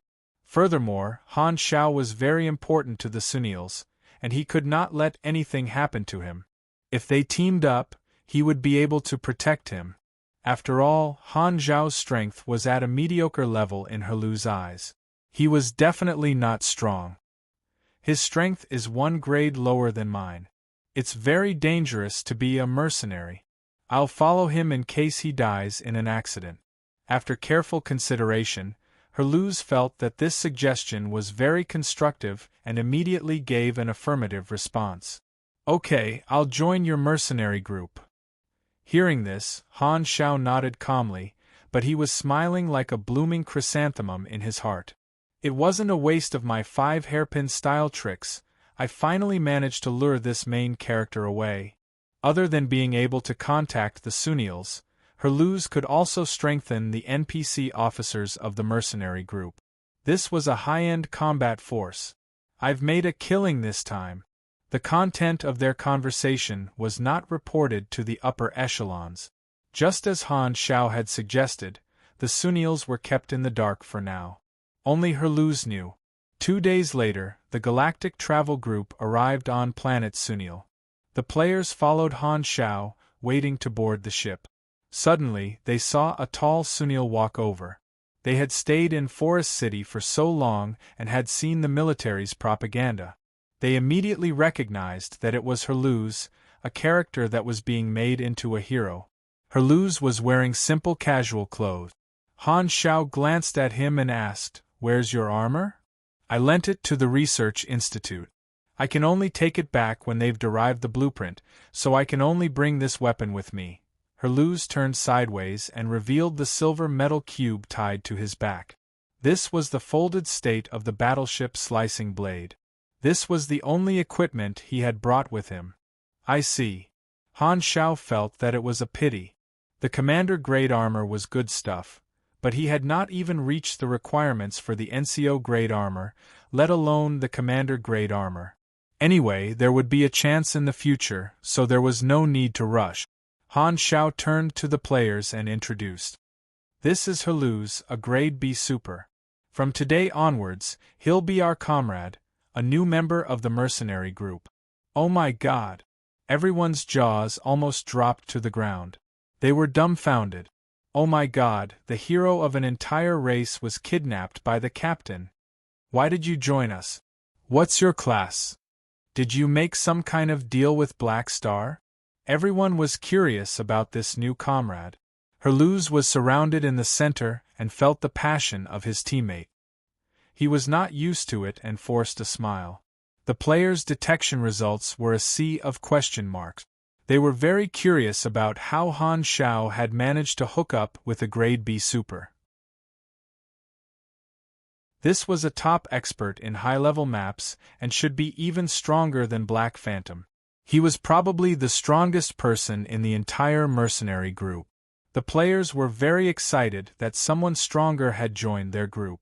After a while, the spaceship slowly landed. Her ruse got rid of the players and walked to Han Xiao's side. He looked up at the spaceship with a stiff expression. Han Xiao turned around, raised his brows and said, "You seem a little nervous. You've never been to the galaxy before?" "Yes, this is my first time." Her ruse rubbed his hands, wiped the sweat off and said softly, "Actually, I'm a little afraid of heights. You're a disgrace to pugilists." Han Xiao was speechless. The group boarded the spaceship and slowly rose into the sky, flying toward the outer space. Forest City slowly shrank in their vision. This mercenary mission had finally ended. They left with one more member than when they came. The catastrophe of Sunil had benefited them a lot, especially Han Xiao, who had earned a lot. We've planted the seed in Sunil this time. It can be considered as connecting with the storyline of Dark Star. The plan has finally taken its first step. Han Xiao crossed his arms, deep in thought. The destination of the spaceship was Ubarely Hub. Before the next mission, Han Xiao had to go back and rest the team, as well as digest the rewards of this trip. In Forest City, a military base was opened to become a recruitment office. After the catastrophe, it was the day for new recruits to enlist. Young people of suitable age participated in compulsory military service and received military training. The young people came to the recruitment office one after another, accompanied by their parents. Lana arrived very early. He was only allowed to enter the recruitment office after handing over his identity card. Unrelated people were not allowed to enter, and his parents were stopped outside. Lana turned around. His parents were waving outside with their usual kind smiles. He took a deep look at them before following the team into the military base. After queuing for a long time, it was finally Lana's turn to go through the procedures. The officer sitting behind the table did not even raise his head and said casually, State your name, then take a number plate for the physical examination. Lana took a deep breath and said seriously, Sir, I would like to apply to officially enlist. The officer looked up and glanced at him. Do your parents know? They don't. Young man, your parents must have warned you not to apply to officially enlist, right? Yes, sir, but I believe that my decision is correct, the officer said coldly. Once the application is approved, you will be fully responsible for your decision. You are not allowed to go back on your words. Do you understand? I understand. A smile appeared on the officer's cold face. He opened the drawer, and there was a thick stack of official enlistment application forms. He took one out and handed it to Lana. Lana was about to take it, but he realized that the officer was holding the application form tightly. He could not take it out. This time, the officer said coldly, This is your last chance to regret. Lana took the application form with a firm expression. Very good. The official enlistment area is at the side. Don't block the people behind.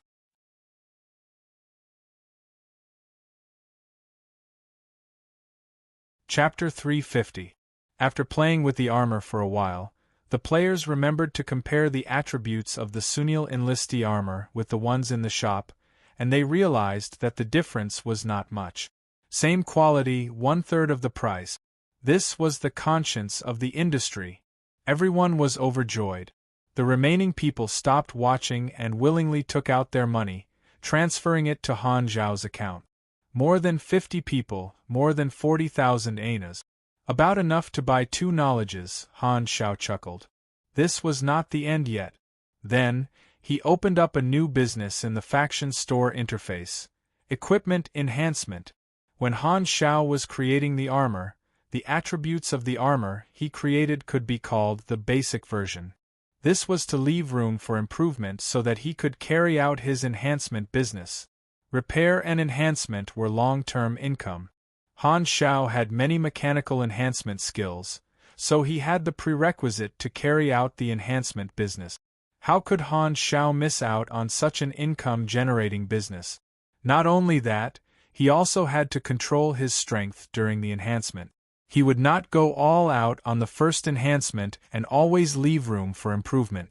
Only then would he be able to attract the players to continue spending. One could not blame the great mechanic Han Zhao for being black-hearted. Splitting an item into several batches for sale could maximize the profit, and at the same time, the players who did not know about it would be willing. Han Zhao used the cheap and good quality equipment to compete with the other shop. First, he would make the players buy the equipment and fall into the trap. Then, he would introduce the subsequent additional business, turning a one-time sale into a long-term profit. After all, he had occasionally played standalone games in his previous life and had been inspired by the idea of selling the game in pieces. Han Zhao sighed. Back then, I was also an honest person when I was young. My young and pure heart was tainted by society. It is not the man's fault that I became bad, but the world's fault. In the next few days, Han Zhao rushed to make all the armor. Every player changed their appearance and put on the enlistee armor. It was like a mercenary group had a set of uniforms. Although the players were all supers, the enlistee class armor also provided some convenience. As a staunch supporter of the great mechanic Han, Frenzied Sword was the first to spend money to strengthen the armor. After strengthening, the attributes of the armor increased by about 10%, and the price of strengthening the same piece of equipment kept increasing. The first strengthening of the enlistee armor only cost 60 anas, the second 100, and the third 150. With every 3 strengthening, the price would increase by leaps and bounds. The fourth strengthening cost 300 anas, and so on. Every strengthening would increase the attributes of the armor by 8 to 12%. The price was low and the benefits were high. Frenzied Sword set an example, and the others felt that it was reliable and followed suit. After the Sunil mission, the players all had tens of thousands of anas in their pockets, and they would not feel comfortable if they did not splurge. The space that Han Shao left for strengthening the armor was too large, and he would need to strengthen it at least 7 times to reach the peak of his ability. The strengthening business brought him a total of 23,000 anas, which meant that more than 50 players had strengthened it more than 3 times on average. Selling the armor for more than 40,000 anas, and the subsequent strengthening earned another 23,000 anas. Han Shao now had more than 76,000 anas in his account, which was more than enough to buy knowledge. While he was happily selling, Herluz found Han Shao and asked with surprise, "How do you know about our enlistee armor technology?" Building the Sunil armor himself would definitely attract Herluz's suspicion. Han Shao laughed and said, "I derived your blueprints when I was repairing the battlefield. Isn't it amazing?" Herluz's face twitched. He had secretly learned Sunil technology, and a Sunil still praised him for being amazing. Even his battleship slicing blade could not cut through such thick skin. However, the Sunil was already in such a state, so why would he care about this? Herluz still wanted to work together with Han Shao, so he did not care about this. Furthermore, this was not a very precious technology. Most civilizations had basic enlistee armor, and their styles were all different. Ubarely Hub, the regional exchange, Han Shao had earned enough money, so he immediately went to buy promotion knowledge. The class advancement requirement that he had been stuck on for so long was about to be completed, and he was a little excited. There were only 8 mechanic promotion knowledges in the Colton star cluster. Han Shao glanced at them and immediately chose 2 promotion knowledges. Heavy Machinery Modification, price 25. Advanced Electromagnetism, price 37. Learning successful. You have learned Heavy Machinery Modification. Learning successful. You have learned Advanced Electromagnetism. Class Advancement Requirements. Total Level 80, 400 INT, 5 Mechanic Promotion Knowledges mastered. Class Advancement Successful. Detected that the Level 80 promotion mission has been completed. Promotion successful. Yendi bonus increase. 1 Yendi equals 40 HP equals 50 stamina. You have received a new class, Data Mechanic V1. Plus 100 energy, plus 3 DX, plus 2 Yendi, plus 4 INT. You have received 5 free attribute points. You have received 1 potential point. You have learned the skill, Blueprint Improvement. You have learned the skill, High Concentration Refinement. You have learned the skill, Magnetic Vision, Data Flow. You have learned the talent, Machinery Analytical Comprehension. The energy in his body cheered and jumped. With the double increase in class advancement and promotion, Han Shao felt that some kind of shackle had been broken. His vision turned black, and it felt like a few hours had passed, but in reality, it had only been half a second. His vision became clear again, but there was a huge change. He could feel more subtle things. Every time his strength increased, he felt like he was reborn. A data mechanic was also known as a senior mechanic. Their understanding of machinery had reached a whole new level, and their machinery affinity at this stage would greatly increase. Of the 4 new abilities, Magnetic Vision, Data Flow and Machinery Analytical Comprehension, were both abilities that could greatly increase one's machinery affinity. Machinery affinity was the core attribute of the mechanic class. It represented the speed, attributes, and power of the mechanic when building and using machinery. Magnetic Vision, Data Flow was an active ability. After activating it, he would enter a special magnetic vision, and his own magnetic energy would become an extended sense, allowing him to feel the details of the machinery. Han Shao directly raised this ability to LV10, and the effect was that it would consume 20 energy every minute, increasing his machinery affinity by 25% to 50%. The increase would fluctuate every second, completely random. Because the energy consumption was low, this ability could be activated for a long time. Different from a surging mechanical force, which could only increase damage. This ability could be used in building. Machinery analytical comprehension was a talent. Intelligence would directly increase his machinery affinity, and the effect was very impressive. Every 10 intelligence points would increase his machinery affinity by 1%. Han Xiao currently had more than 400 intelligence points. This was the key ability at this stage. Increasing the intelligence attribute was very beneficial to the mechanic class. In the long run, this was a very core ability of the mechanic class. High concentration refining was the upgraded version of basic refining. It increased the strength of the raw materials, and the effect was very important. Blueprint improvement was a passive ability. When building equipment, there was a chance of activating the effect. The level of the equipment blueprint would be temporarily increased by no more than 3 levels, increasing the attributes of the product. There was also a chance of a critical hit during the manufacturing process, creating equipment of a higher grade. The chance depended on intelligence and luck. Han Xiao still had more than 2.5 billion experience. With a wave of his hand, he directly raised these abilities to the maximum level, spending close to 50 million experience. Then, Han Xiao immediately raised his main class to the max level of V15.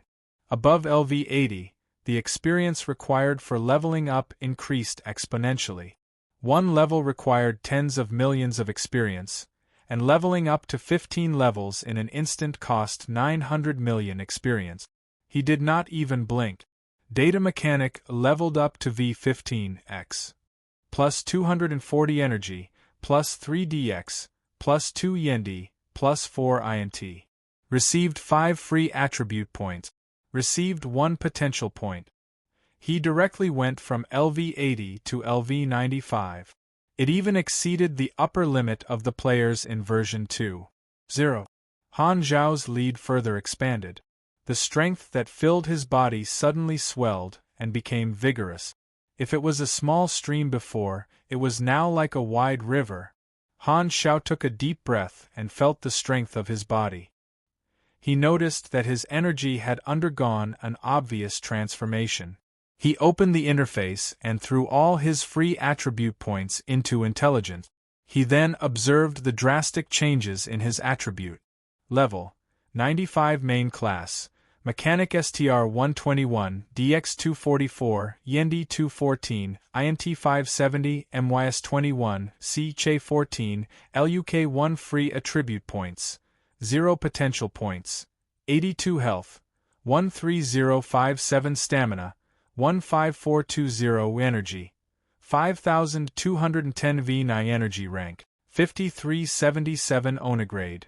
You are a sufficiently powerful super. You are also one of the main forces in the galaxy. Having evolved to this stage, you can look down on most creatures. As expected, my grade has reached B class. Han Xiao was overjoyed. Just my health alone has increased by more than 5,000 points, and my energy has reached a new level. My overall strength should be 40% higher than before. He had finally crossed the threshold of grade B, and he had a certain level of self-protection. His combat ability was far beyond that of grade B. Now that he had obtained 2 new advanced knowledges, his combat style could be upgraded. The sense of fulfillment filled Han Xiao's heart. My condition is a bit sluggish and I'm about to start the next storyline. I'm a bit stuck, so I'll only update once a day for now. Let me adjust for 2 more days.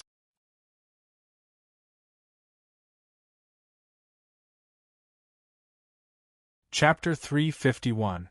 After staying on planet Sunil for about a month, Han Xiao and the others finally returned to Ubarely Hub. As soon as they returned, the first thing Han Xiao did was to change the medium-sized lounge into a large stronghold. The rent increased from 40 anas to 100 anas, and the space was larger and not cramped. The more majestic a faction's stronghold was, the more reliable the members would feel. In fact, Han Xiao felt that spaceships were the best mobile strongholds, but a spaceship was too expensive. The players would not be able to afford it even if they cut off all their kidneys. However, human bodies were not popular in the galactic organ market either. If they had money, they would squander it. A mechanic's view of spending had always been to make money back after spending it. This trip was quite rewarding. The players had earned tens of thousands, and Han Xiao had to do a round of harvesting before he could earn enough to buy the 2-class advancement knowledges. Professional players would definitely use their spare money to buy equipment, and Ubarely Hub had many private equipment stores open to different races. These were all competitors. I can't make the players only spend money here. The players have their own preferences, and I can't deprive them of their freedom. Otherwise, it will be detrimental to the development of the faction. No one likes to be forced. Furthermore, the things I sell may not be able to satisfy all their needs. However, I only need a portion of the players' wealth. Many a little makes a mickle, and the profit is already huge enough. Although Han Xiao had many ways to earn money, he had always kept his desire to earn money within a rational range. He updated the faction exchange list and added the defense type, assault type, and reconnaissance type Sunil soldier armor. The first requirement was 500 faction favorability points and 800 anas before they could be exchanged. In the new stronghold, before the players could move freely, someone discovered the new items in the faction store. Mad Blade was surprised. This is the soldier armor we saw on Sunil? How Tian was confused. That's right. This is their technology. How can a mercenary group exchange for other organizations' equipment? The players were instantly curious. Pork Bun suddenly had an idea and gave a reasonable idea. A mercenary group should be a faction with growth potential. By accepting different missions, they can update the faction store. The more missions they accept, the stronger the faction will be. Everyone thought about the addition of halus and the growth shown on the faction interface when they first joined Black Star. They all felt that it made sense, and excitement gushed out of them. It turned out that the actions of the players could allow the faction to grow. We might have joined a special faction. Mad Blade was excited. All of them were professional players. They immediately thought of the advantages of being a mercenary group. If they were hired by a different faction, the exchange list would be updated with equipment from that faction. Then, as long as they completed more quests, the mercenary group would have more options for exchange. This way, they would not have to join other factions for equipment. They would only need to increase the favorability of the mercenary group. They were the first batch of players to enter the galaxy. Back then, they had even undergone a difficult selection. Could it be that joining this faction was a hidden benefit? The players believed that this characteristic of the mercenary group came from Han Xiao. The main character of the storyline had to be special. The players trusted Han Xiao very much, as if anything could happen. This was the image that Han Xiao had been trying to create for the players, letting the players feel that the growth of the faction was driven by them, and clearly seeing the growth of the faction would allow them to slowly form a sense of belonging. This was also the development path that he had set in the beginning. Now that the players finally felt this characteristic, they felt a sense of novelty. His strategy had achieved the desired effect. At this time, the players had money in their pockets. A few of them immediately bought the soldier armor. Han Xiao did not have the real thing, so he had to order one. The other players were more pragmatic and planned to observe the real thing after it was done. When Sunil was fighting, every player had their eyes on the soldier armor. Unfortunately, they did not have the means to buy it. Second Prince had even almost wanted to steal one. We've been fighting for more than a month. Let's all rest for a while. Han Xiao dismissed everyone, left the stronghold, and rented a machinery modification room. He first spent a few million EXP to raise the level of the armor blueprint to level 6 before starting to build it. He still had a lot of materials left from the Blue Star. Only a small portion of the Sunil soldier armor needed to be bought from the galaxy, and the cost of one set was only about 50 annas. The mercenary group did not have any missions for the time being, so the players could finally walk around Uberly Hub. Of course, they would not only spend their money in one place. There were many shops in the hub, and there was a wide variety of products to choose from. During this period of rest, everyone saw the equipment of different civilizations and bought quite a lot of equipment, such as more powerful guns and small support machines. At the same time, they discovered that some machinery shops were also selling soldier armor. This was very common in the galaxy. Although the appearance of these armors was very different from Sunil's, the technology behind them was more basic. However, the prices in the shops were much more expensive than the ones in the mercenary group. The cheapest one cost 3,200 annas, which was 3 times more expensive. However, the players started to worry. You get what you pay for. Han Zhao's armor was so cheap, so would its attributes be bad? Everyone secretly memorized the attributes of the armor in the shops and planned to compare them when the products of the mercenary group were out. Although Black Star's equipment was more expensive, when professional players had money, they would only look at the quality and not the price. Herluz went to the mercenary hall alone to register and join the Black Star mercenary. He opened the mercenary group resume. Black Star mercenary credibility points, 154 group size, 53 level, 52 grade B, 1 missions completed, 1 low-level daily missions are not included, active area, Garten Star System resume, Sunil Defender Battle Collapse/Expand, Founder, Black Star Han Shao Creation Date, Year 688 October 2 Summary, a small mercenary group with a certain level of combat ability. There is 1 grade B super member. A mercenary group that has only been established for a month? Black Star didn't lie to me. Herluz saw that there was only 1 grade B in the group and knew that he was the strongest in the group. He could not help but feel a sense of responsibility. For the future of the race, he had to protect Han Shao. He hoped that this captain would not choose missions that were too dangerous. On the other side, Han Shao, who was making armor in the workshop, received a notification from the interface. Faction reward limit, 135700 leader level V80, plus 64,000 officer. Herluz, B, plus 20,000 to 53 group size, plus 20,000 to 7 renown, plus 14,000 legendary point. Leader, 3, plus 15% allies or enemies. Nunsunil's friendliness was in the category of individuals and had not risen to the level of faction allies. Han Shao was energized. The faction had obtained its first officer and taken the first step. The reward limit had increased by 20,000. Recruiting officers was indeed a good way to increase the reward limit quickly. 2 days later, Han Shao made 6 sets of soldier armor. The players could not wait to try them on and instantly felt the convenience. Individual armor was a topic that most civilizations would definitely research when they reached a certain level. The original intention was to allow individuals to obtain a stronger physique and adapt to different environments. When the players put on the individual armor for the first time, it was like opening the door to a new world.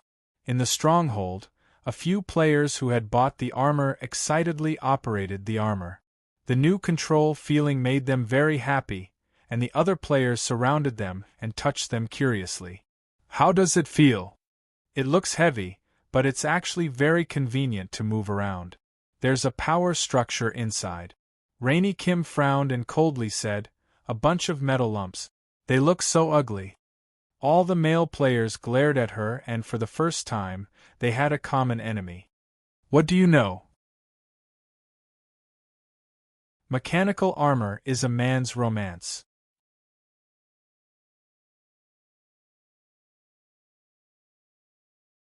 Chapter 352. After playing with the armor for a while, the players finally remembered the difference in attributes between the Sunil enlistee armor and the ones from the shop. The same quality, 1/3 of the price. This was the conscience of the industry. Everyone was overjoyed, and the remaining people no longer watched. They were willing to fork out the money and transfer it to Han Zhao's account one by one. More than 50 people, more than 40,000 anas. That's about enough to buy 2 pieces of knowledge, Han Zhao chuckled. This was not the end yet. Then, he opened a new business in the faction store interface. Equipment strengthening. Han Zhao had held back when he was making the armor, and the armor he made could be called the basic version. This was to leave room for improvement so that he could carry out the strengthening business. Repairing and strengthening were long-term income. Han Zhao had many mechanical strengthening skills, and he had the prerequisites to carry out the strengthening business. How could Han Zhao miss out on such a profitable business? Not only that, he also had to control his strength during the strengthening process. He would not go all out on the first strengthening, leaving room for improvement so that the players would continue to spend money. Han Technician could not be blamed for being greedy. He was doing his job by splitting one item into a few batches to maximize his profit. At the same time, the players who did not know the truth were still willing to do so. Han Zhao used the cheap and high-quality equipment to compete with the other shop. He would first let the players buy the equipment into a trap before launching a follow-up business, turning a one-time sale into long-term profit. After all, he had occasionally played single-player games in his previous life and was inspired to sell them separately. Han Zhao sighed. Thinking back, he was an honest person when he was young. His young and pure heart was tainted by society. It was not the man's fault for turning bad but the world's fault. Over the next few days, Han Zhao rushed to make all the armor. Every player changed their appearance and put on the enlistee armor. It was like the mercenary group had a set of uniforms. Although the players were all supers, the enlistee armor also provided some convenience. As a firm supporter of Han Technician, Mad Blade was the first to spend money to strengthen the armor. After strengthening, the armor's attributes increased by about 10%, and the price of strengthening the same piece of equipment kept increasing. The first enhancement of the soldier's armor only cost 60 anas, the second enhancement cost 100 anas, and the third enhancement cost 150 anas. Every time it was enhanced 3 times, the price would increase exponentially. The fourth enhancement cost 300 anas, and so on. Every attribute enhancement was within 8% to 12%, and the price was low but the benefits were high. Mad Blade set the example, and the others felt that it was reliable and followed suit. After the Sunil missions, the players all had more than 10,000 anas in their pockets, and they would not feel comfortable if they did not squander them. Han Zhao had left too much space for the armor to be strengthened. They had to strengthen it at least 7 times before they could reach the peak of their abilities. The strengthening business had brought him a total of 23,000 anas, which meant that more than 50 players had strengthened it more than 3 times on average. After selling the armor for more than 40,000 anas and adding another 23,000 anas for the subsequent enhancements, Han Zhao now had more than 76,000 anas in his account, which was more than enough to buy knowledge. While he was happily selling, Herluz was very troubled. He found Han Zhao and asked with surprise, "How do you know about our soldier armor technology?"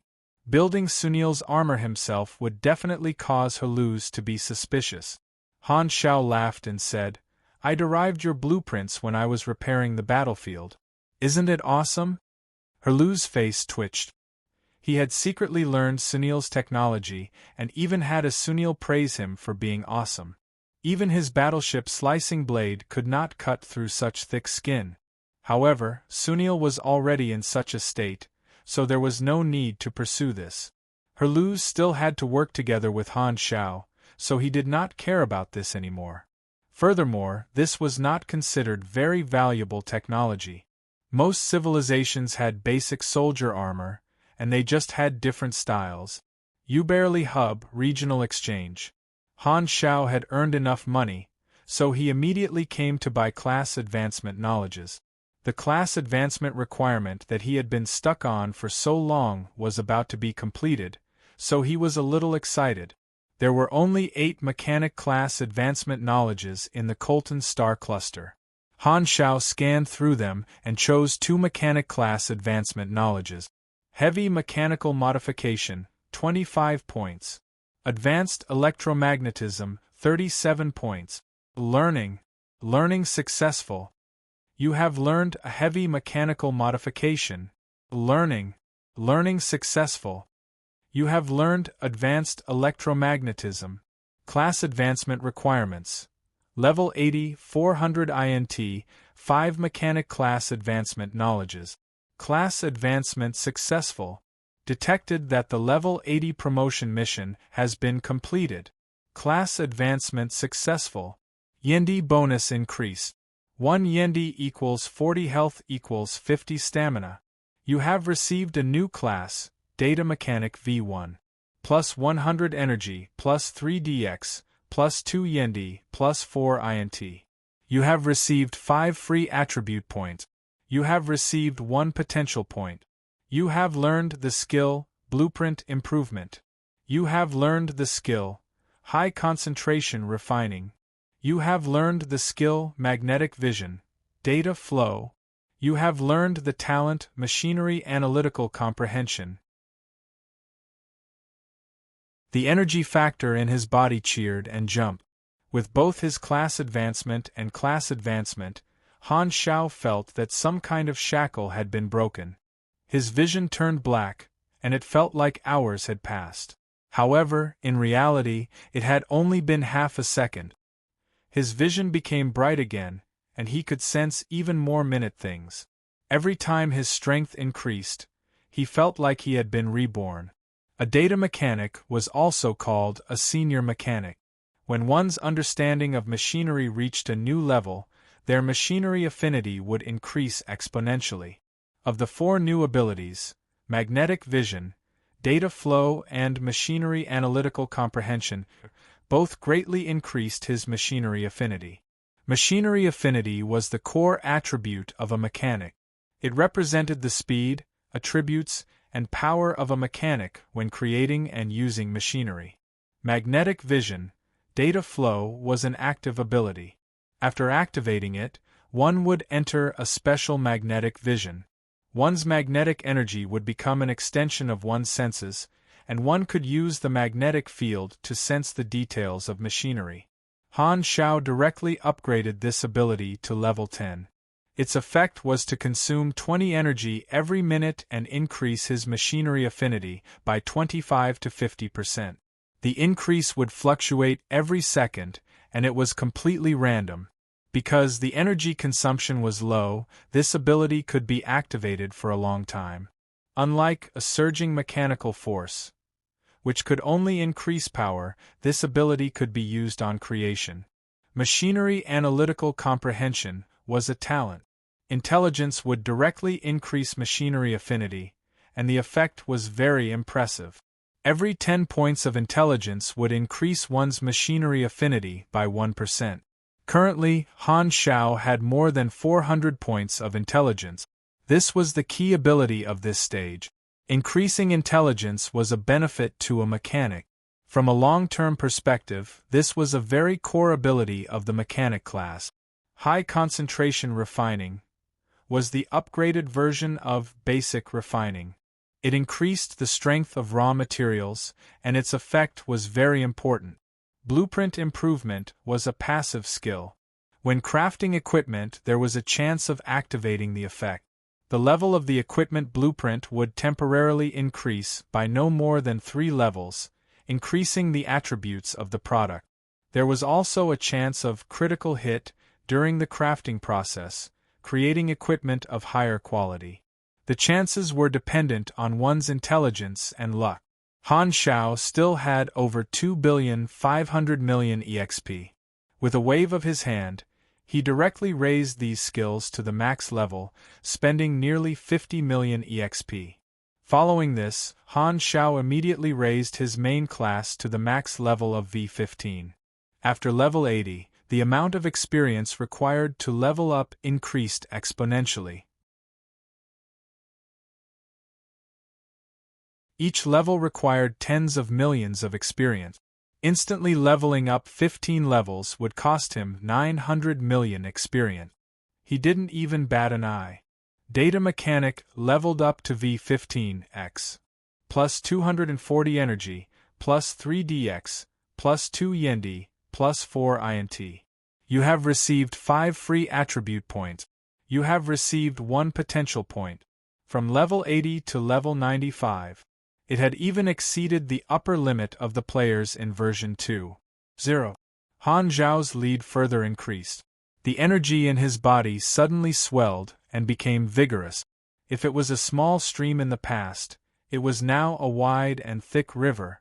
Total level 95 main class, Mechanic 121 STR, 244 DX, 214 Yendi, 570 INT, 21 MYS, 14 Siege, 1 LUK free attribute points, 0 potential points, 82 health, 13057 stamina, 15420 energy, 5210 V9, energy rank, 5377 Onagrade. BU are a sufficiently strong super. You can be considered one of the backbone forces in the galaxy.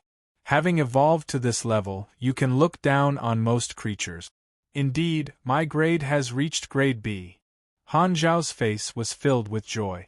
Just my health alone has increased by more than 5,000 points. My energy has reached 5,000 points, so my overall strength should be 40% higher than before.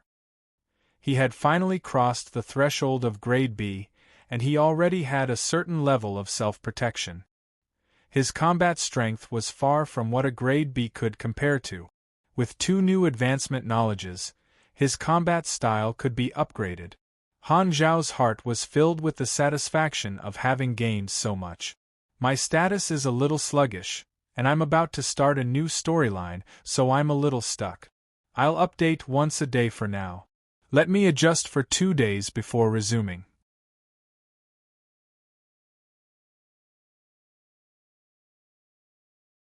Chapter 353. The prerequisite for the Sunil NCO class armor had been met, and Han Zhao could derive the blueprint from the armor. He did not want to sell it to the players for the time being. After all, he had just sold the enlistee class armor, and selling the NCO class armor immediately would affect the benefits of strengthening the enlistee class armor. I now have 5 class advancement knowledges, which can be combined into many new blueprints. My own equipment can be upgraded. Han Zhao stroked his chin and thought. He currently had 4 combat modes: the core system, Amphipter mechanical suit, the close-range compounded magnetic chain split blades plus thermoelectrical incisor gauntlet, the mid-range sonic sphere, and the long-range wrath of Garrett and sniper kiting. These 4 modes formed the foundation of a comprehensive combat system. Heavy machinery modification gave him the technology to build large machinery, and advanced electromagnetism allowed him to build stable electromagnetic weapons. Electromagnetic weapons were the next level of conventional weapons, and they were higher than gunpowder weapons. These 2 knowledges were very useful, and he needed to upgrade them sooner or later. He spent 16 potential points to upgrade them to the max level of V5. If he wanted to upgrade his combat mode, his close-range weapons were no longer able to keep up with the times, so he could use this opportunity to create something new that was thick and big. For the mid-range and long-range weapons, he just needed to change his gunpowder weapons to electromagnetic weapons. His Ghost sniper rifle had always been an incomplete version, and it only lacked advanced electromagnetism. Now it could be perfected. The Amphipter mechanical suit itself could not be completely revolutionized yet, so he only needed to strengthen it a little. If he wanted to add more functions, creating new accessories would be a good choice. Han Zhao had a vague idea of what to do. He rubbed his palms together and prepared to go all out. Not only was his combat mode updated, but he also had the ability to build large machinery this time. Han Xiao was ready to build a large surface vehicle to be the transportation tool for the whole team. As soon as this idea popped up in his mind, two words immediately popped up in his mind. Reliable.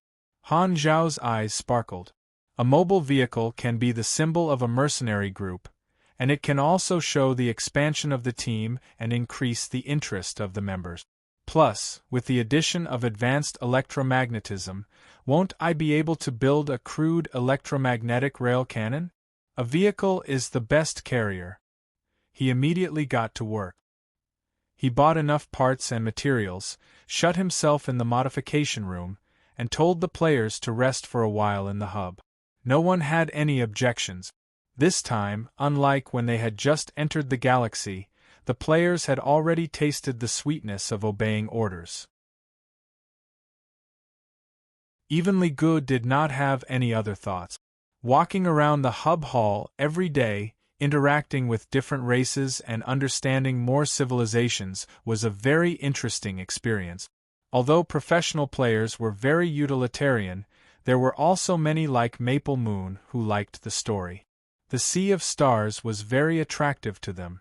Taking advantage of the break, Pork Bun produced the second episode of the Black Star story. It was still edited like a movie, just like a TV series.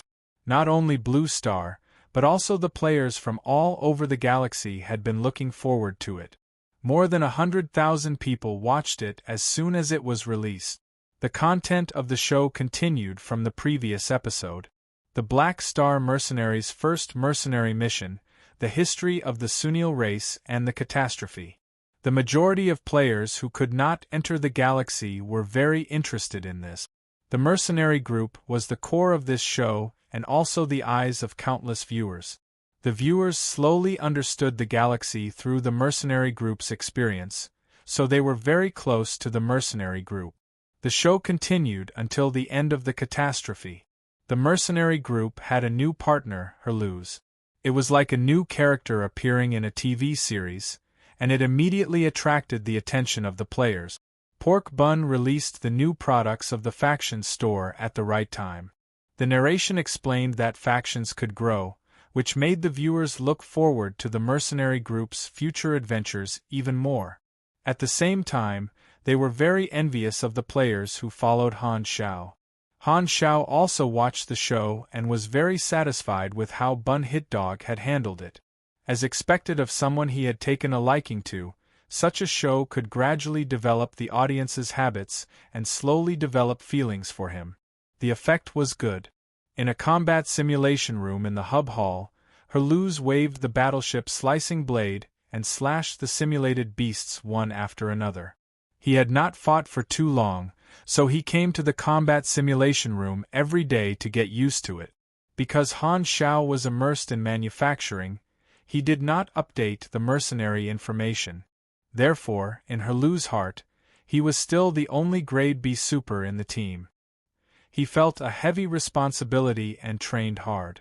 After fighting for a few hours, all the illusions disappeared. The battlefield filled with corpses turned back into an empty white room. Herluz folded the battleship's slicing blade, wiped his sweat, and walked out of the room. At this time, Mad Blade, Hao Tian, and King Admiral walked out of the gravity room at the side. When they saw Herluz, they immediately approached him. "You guys are training too?" Herluz nodded at the team members. The players had been very friendly to him these days, and he felt that he was getting along well with the team. Herluz was not surprised by the players' names. Every civilization had their own way of naming, and he thought that it was the custom of planet Han Xiao. He could only wonder why the players could not die. The players naturally could not tell the truth, so Herluz thought that it was a collective Esper ability. "Can you teach us some combat techniques?" Hao Tian asked. In the eyes of the players, Herluz was a treasure that had not been opened yet. They could try to trigger events and learn skills. Herluz did not teach them any skills. At most, he would teach them some melee combat technique. With his guidance, the players' melee combat skills would increase by quite a lot. Triggering the guidance event required luck. It mainly depended on Halu's mood. However, the benefits were free, so players would ask about it from time to time. Since they were in the same team, Halu's did not mind. At this time, the regional news broadcast on a tall building beside them suddenly sounded an emergency alert. Breaking news. A civilian Silver's traveling team was attacked by mysterious scavengers when they passed by the Shattered Star Ring. A group of Silvers was captured by slave traders. According to reports, the location of the attack is Colton Star Cluster, Fawn Star System, Star Zone 4. The scavengers' organization is unknown. The escaped Silvers have issued a high bounty, recruiting mercenaries to save their own race. This news attracted Halu's attention. Silvers? This race came from the distant sea of Star Spirit. They were a race at the level of universe nobles. Some races with powerful civilizations and high evolution were called universe nobles. For example, the ruling races of the three universal civilizations were proper universe nobles. The Silvers did not reach the height of the three universal civilizations, but they were an advanced civilization that had existed for a long time and enjoyed a special status in the universe. Similarly, noble races were very popular in the slave market. They were fat prey in the eyes of the scavengers.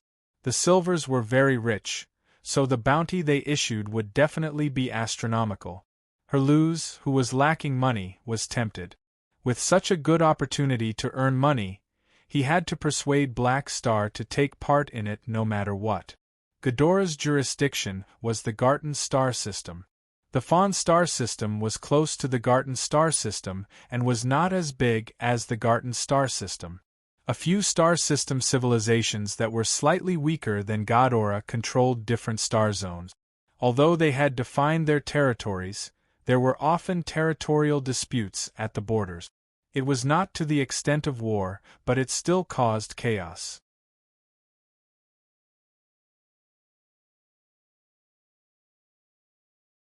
Chapter 354. Silvers. In the machinery modification room, Han Xiao received Halu's message and was surprised. He turned off the buzzing lathe and the room became quiet. The smell of hot metal floated in the air. He knew the origin of the Silvers. They were an advanced civilization in the Sea of Star Spirit. The Sea of Star Spirits was a prosperous star field, located in the Radiant Federation's territory. There were many advanced civilizations living in peace with each other, and the environment was safe. It was completely different from the Shattered Star Ring. The Silvers had a long history, and this kind of universe noble rarely came to the Shattered Star Ring. Han Xiao really did not know what was there to see in the Shattered Star Ring. In terms of scenery and environment, the Sea of Star Spirits was miles ahead of the Shattered Star Ring. In terms of danger, the Shattered Star Ring was miles ahead of the Sea of Star Spirit. Did these Silvers come here just for excitement? Now that their companions were captured as slaves, it was indeed exciting. The Silvers' reproductive ability was relatively weak, and their population was not large. The evolution of their race was relatively high, and to some organizations, the genes of a highly evolved race were a treasure trove that contained the accumulated bloodline power of a long race for generations. The so-called universe nobles had many characteristics, and one of them was that they were rare. The Silvers could be sold for a good price in the slave market, so it was no wonder that the scavengers would take the risk. Black Star, the Silvers are very generous. They are recruiting mercenaries. This is a good opportunity to make money, Halu said in a deep voice. He had nothing to do in the past few days, and he was anxious to make money, so he contacted Han Xiao immediately. Han Xiao shook his head. The Silvers are very generous, but we can't earn this money. Large mercenary groups like the Ring Alliance Army will definitely fight for this opportunity. They are very strong, and the Silvers have recruited a large group. We won't have a chance. But we should at least give it a try. There will be a chance. The mercenary industry was full of competition. The large mercenary groups at the top could get the best jobs, and the reputation they accumulated made the employers feel assured. Missions like this that obviously paid well usually belonged to the large mercenary group. Actually, Herluz knew that Han Shao had a point, but he did not give up. Han Shao muttered to himself. He did not remember this part of the story. According to the timeline, this incident happened in version 1.0, and the players in his previous life were still playing in the novice planet, so it was normal that they did not come into contact with it. Later, when he entered the Sea of Stars, he had never heard of the incident, which proved that it was just a storm that had been properly resolved. Therefore, it did not cause any other effects. Han Shao was more cautious when it came to unexpected events. After all, he had a plot he was familiar with. Whether or not he should take the risk to participate in an unknown plot, he had to weigh the benefits and risks. He was not a coward who was afraid of changing the plot. He did not lack the spirit of adventure and the breadth of a man. However, the most important thing right now was to accumulate strength, and participating in the plot was the safest way. He did not want to cause more trouble. "Let me think about it," Han Shao said. "All right, I'll be on standby." Herluz nodded. After all, Han Shao was the leader of the mercenary group in name. Although he seemed to be the strongest in the group, Herluz was never arrogant because of his strength. After turning off the communication, Han Shao turned to look at the results of the continuous work on the lathe. All the gunpowder guns had been upgraded to electromagnetic guns, such as dual pistols, sniper rifles, assault rifles, and so on. The effect of the innovation of the conventional weapons was very obvious. Their attack power had obviously increased by a level. The conventional gunpowder guns he created were basically purple, with an attack power between 80 to 140. However, the electromagnetic weapons he created now were green and blue, but their attack power was at least 230, and their range had increased by 3 to 5 times. The style of electromagnetic guns was completely different from gunpowder guns. The barrel was covered with layers of electromagnetic coils, and the outside was covered with a special conductive alloy gun mechanism used to restrain the electromagnetic field. It looked like a rectangular box. Every time he fired, the gun mechanism would shrink back and then immediately spring back to its original position. Because the basic bullets used were magnetic needles, there was no shell-throwing process, and the firing speed was greatly increased. Furthermore, electromagnetic guns were best at penetrating. On the table next to him was a huge silver-black scythe. It was close to 2 meters long, like the scythe of the Grim Reaper. Han Shao held the scythe with one hand and slowly raised it horizontally. A wave of energy flowed from his palm into the handle of the scythe. The next moment, a glaring electric light spread out from where he held the scythe. The pitch-black handle was covered with lightning patterns. The blade of the scythe lit up with a dazzling blue electric light, slightly rippling and letting out a buzzing sound. He casually waved his hand, and a crescent-shaped blade light was thrown out. Strands of electric light lingered on the trajectory of the blade for a long time, and a scorching aura spread out in the air. After waving the scythe for a while, he twisted the end of the handle, and the 1-meter-long scythe suddenly broke into 7 or 8 pieces, which were connected to each other like thick electric snakes. When he waved the scythe again, the range of the attack was greatly increased, and the broken pieces could be formed into different shapes to attack from different angles. Han Shao nodded with satisfaction. He retracted his energy, and the black scythe shrunk until it turned into a 40-centimeter-long black stick with the ability to fold and carry. Battle Scythe, Electric Spear, a weapon exclusive to supers, was extremely powerful. This was a mechanical scythe blueprint that he had obtained from the latest combination. He had combined the principles of the electromagnetic burning gloves and the magnetic chain shattering blade into a new machine that he had created himself. It came with its own offensive abilities, and its attack power was extremely impressive. This was his new main melee weapon, and only then could it keep up with his current strength level. Other than that, he had added a large accessory to the Amphiptera mechanical suit. It was a full set of exoskeleton armor that was like a set of super heavy knight armor. It had 2 layers of armor on the outside, and its body was more than 3.5 meters tall. Its defense and attack power were even higher. This was a piece of equipment that could be stored away during normal times. Han Xiao did not give this simple and crude exoskeleton armor a name, but it meant that the Amphiptera mechanical suit had a new status. When equipped with the Batwing turbo aircraft, it would be in Amphiptera flight mode. When equipped with this exoskeleton armor, it would be in Amphiptera siege mode, which increased the capabilities of the mechanical suit. Because the structure of the vehicle was too complicated, it was not completed yet. However, the blueprint had been combined, and it was a very useful vehicle that could be used on land, sea, and in the air. However, its appearance was extremely different from what Han Xiao had imagined. To put it simply, it was a ball. Just by using the 2 advancement knowledges that he had just obtained, Han Xiao had already benefited a lot and created new equipment that was not very useful. However, in his eyes, this change was just icing on the cake. It had not reached the level of a revolutionary innovation, and he was far from satisfied.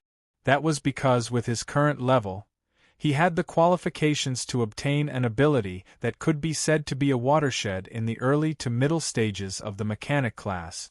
He was already LV95, and this level was only available in version 3.0. Therefore, the class advancement requirement was so difficult that he wanted to vomit. The ability that Han Xiao wanted was the symbol of the rise of the mechanic class in version 3.0, rapid assembly and super compression technology. Only by obtaining this ability could the mechanic class truly reach the threshold of a one-man army. This was a sign that the mechanic class had passed the early stages. Many mechanic combat styles were based on super compression technology. As the item was a real weight, the ability to be portable was very important. Just like Ghidorah's standard equipment, this ability could allow a mechanic to fold all kinds of large machinery into palm-sized metal pieces. The amount of equipment that a mechanic could carry would increase exponentially, and they would no longer need to carry heavy equipment bags. They could expand into an iron fortress at any time and create a metal storm. For example, Amphiptera's newest exoskeleton armor could be easily carried around after being compressed and folded. It did not need to take up much space and could be turned into a siege mode at any time. Or the ranger robots that could not be carried around could be folded into dozens of them and be able to attack the enemy at any time. There were 3 core knowledges for this ability: rapid assembly and assembly, high-density material compression technology, and elementary spatial technology, all of which were advancement knowledges. Unfortunately, these 3 knowledges were almost never circulated in the market. In the Shattered Star Ring, they were strictly controlled by the various civilizations. Han Xiao frowned and thought, "This ability is a must for a mechanic to grow, and it's not sold in the market of the Shattered Star Ring. The most obvious way is to join a large faction to farm contribution points and exchange for these 3 knowledges. That's what most players did in my previous life. There's another way, which is to leave the Shattered Star Ring and go to other star fields to try my luck. The more advanced civilizations do not value advancement knowledges as much, so I might be able to get some." Han Technician scratched his chin and pondered. The Silvers are also an advanced race, so they definitely have these 3 knowledges. If I can get hired by them, I might be able to exchange the reward for the knowledges, but the chances are slim. After thinking about it, Han Xiao decided to give it a try. One had to have a dream. What if it came true? Therefore, no matter what happened in his previous life, Han Technician had always bought lottery tickets. Even if he did not win even once, at least he would be able to gain some luck. He put away the equipment, paid the rent, and left the modification room. He came to the mercenary hall. It was crowded, and there were more mercenaries than usual. They were probably attracted by the Silver's recruitment notice and wanted to try their luck. Han Shao opened the mercenary information and saw the Silver's recruitment mission at the top. After opening it, he was shocked. Minimum credibility requirement. 400400. We don't even have half of that. Han Shao was speechless. What is this called? Hope was stuffed back into the womb before it was even born. Hey, Black Star! Just as he was about to leave, someone suddenly called out to him. Han Shao turned around and saw a blue-skinned shorty in a robe running toward him with a pair of short legs that could run 100 meters in 30 seconds. He was panting heavily. Han Shao stared at him for a while, slapped his head and said, "Hey, aren't you? Wait, don't remind me, I remember. What's your name? Mudman?" "It's a blue nyan," Martin said angrily. His steel-like hair suddenly grew longer, turning from spikes to needles. This was how a blue nyan behaved when they were angry.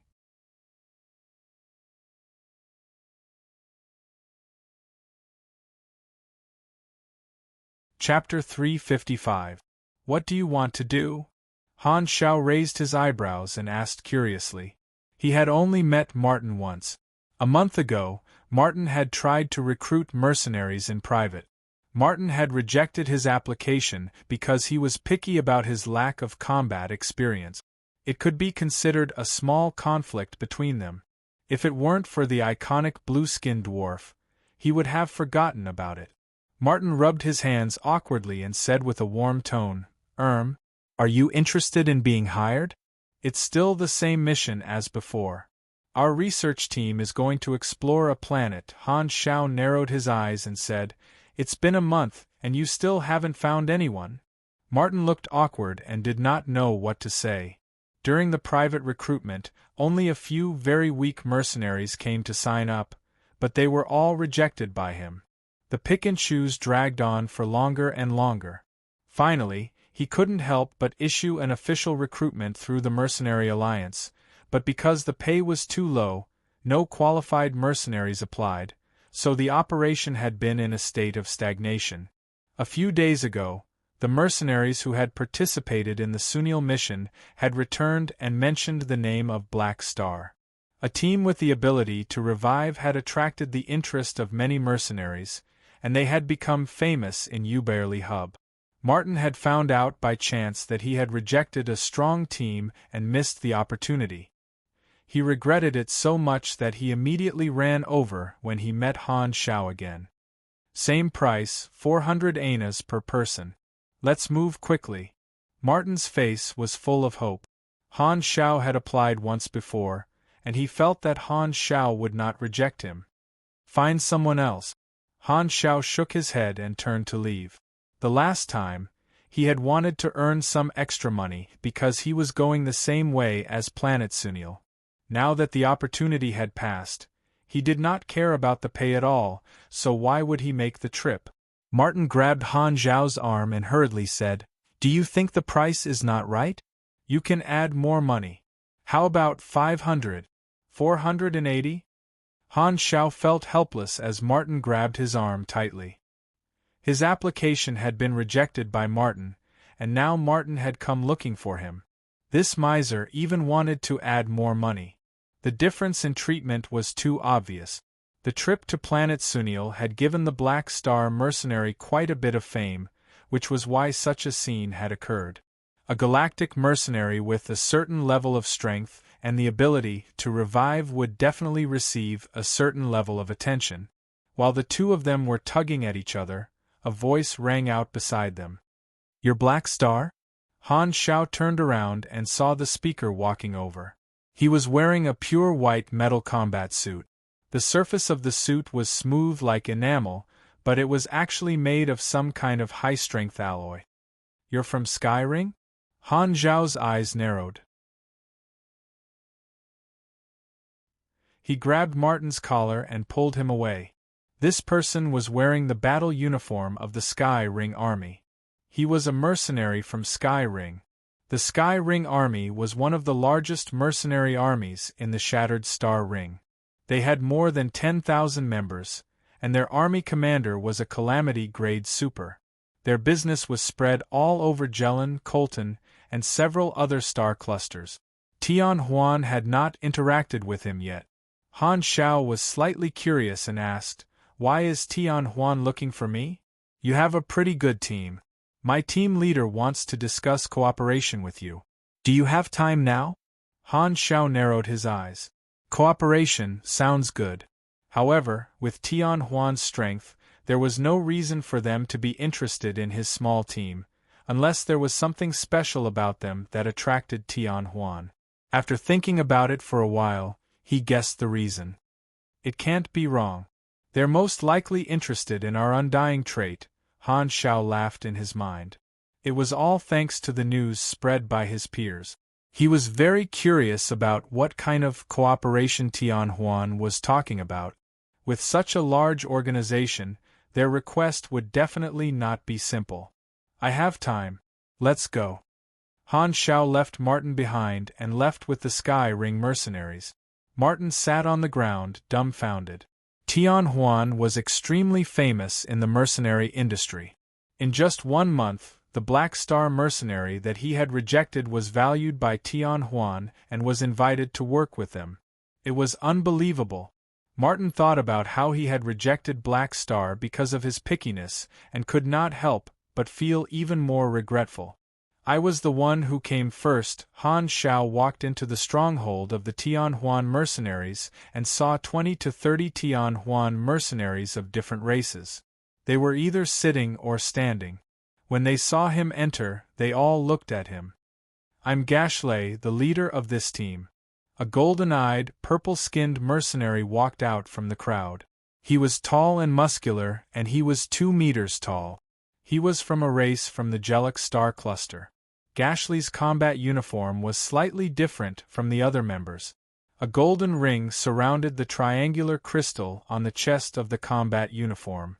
This ring was the symbol of rank within the Tian Huan army. Although there was a lot of freedom in such a large mercenary organization, there were still differences in status. The more rings one had, the higher one's status, and the status was determined by one's strength. Team leaders had 1 ring, and the highest rank was the commander of the Tian Huan army. He had 1 more ring than a team leader. Black Star Han Xiao. After the simple introductions, Han Xiao went straight to the point and asked, "You want to work with me? What's the situation?" "Tian Huan is dedicated to recruiting excellent warriors," Gashley said slowly. "You have a very strong team. We would like to invite you and your Black Star mercenary to join Tian Huan." The way to strengthen a mercenary organization was to recruit other mercenaries. The Tian Huan army was an organization with a relatively free structure. All members had the right to recommend other mercenaries. If they successfully recruited strong people, the person who recommended them would be rewarded by the organization. Therefore, the Tian Huan mercenaries paid close attention to strong newcomers in the industry. Gashley's team happened to be stationed at Uberly Hub, and they heard the rumors of the battle on planet Sunil. The name Undying Black Star Mercenary entered their sights. After confirming that it was not a rumor, Gashley immediately decided to invite Han Xiao, wanting to recruit the entire Black Star mercenary into Tian Huan. He was mainly interested in the revival feature. Otherwise, Black Star would not have the right to be treated differently by Tian Huan with just his average strength. Gashley would not even look at Han Xiao. Tian Huan had tens of thousands of mercenaries, and their average strength was at grade A. There were dozens of grade B officers, and there were even 2 calamity-grade supers that the civilizations were wary of. Tian Huan's sudden invitation surprised Han Xiao. He thought about it carefully and felt that it was reasonable. Mercenaries who could revive were the best vanguard and cannon fodder. Even a large organization like Tian Huan would not ignore them. He calculated the gains and losses in his heart. If he joined Tian Huan, he would be able to enjoy the privileges and relationships that Tian Huan had built up over the years. He would also be able to obtain new promotion paths and rich exchange items. However, if the Black Star mercenary joined Tian Huan, he would become someone else's vassal, and his faction would be destroyed. The long-term losses would be too great. He could not give up his faction for some small benefit. Your suggestion is very attractive, but I don't really want to join other organizations. Han Xiao rejected it tactfully. The surrounding Tian Huan mercenaries were shocked and whispered to each other. He actually rejected it. It's all benefits, why wouldn't I accept it? I didn't even hesitate when I was invited. Gashley was surprised. He thought that Han Xiao did not understand the benefits, so he patiently explained, "You might not know the benefits of joining Tian Huan. First, Tian Huan has a lot of freedom in the management of its members. You can choose to be a solo mercenary or join a team, as long as you complete at least 2 missions every year. Second, Tian Huan members enjoy a lot of privileges." Sorry? Han Xiao interrupted him, shook his head, and said, "Tian Huan is indeed not bad, but I believe that the benefits are equal to the risks. Acting independently is more suitable for me, but thank you for your invitation." NT.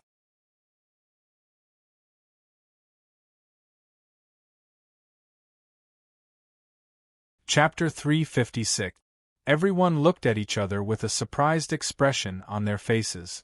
Gashley shook his head helplessly. Black Star's choice of words was more polite, so he was not angry at being rejected. He only felt regret. Although Sky Ring was a large organization, most of its members did not feel arrogant because of this. Sky Ring was a proper mercenary organization that belonged to the lawful faction. They would not make enemies easily. Gashley felt that it was a pity. At this time, Han Xiao suddenly changed the topic and asked, "Black Star Mercenary has only been established for a month. Sky Ring is interested in us because we have the legendary ability to revive, right?" Gashley did not hide it. He nodded and said, "Yes." Han Xiao smiled and said, "Although I don't want to join other mercenary organizations, I think we can reach another cooperation model. Sky Ring is such a big business, and there must be many dangerous missions. My team can accept the indirect employment of Sky Ring and replace the dangerous missions that can easily lose people." Gashley's eyes flickered.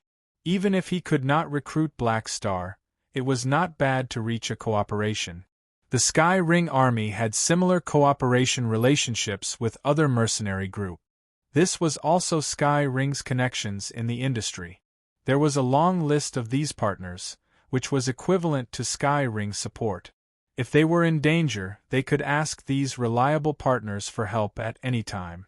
The two discussed for a while and reached an agreement. Then, Gashley reported to the organization. Many mercenary groups wanted to contact a large organization like Sky Ring, and people often applied for cooperation. The people of Sky Ring were already used to it. Most of the applicants did not meet the requirements, but Black Star was approved directly due to the special characteristics of his revival ability. His name was added to the cooperation list, and Han Xiao signed a cooperation contract. The general meaning of the contract was that all members of Sky Ring could contact Black Star privately and ask for support at any time, but they had to pay separately. The contract stipulated that both parties were partners and could not start a war in any form.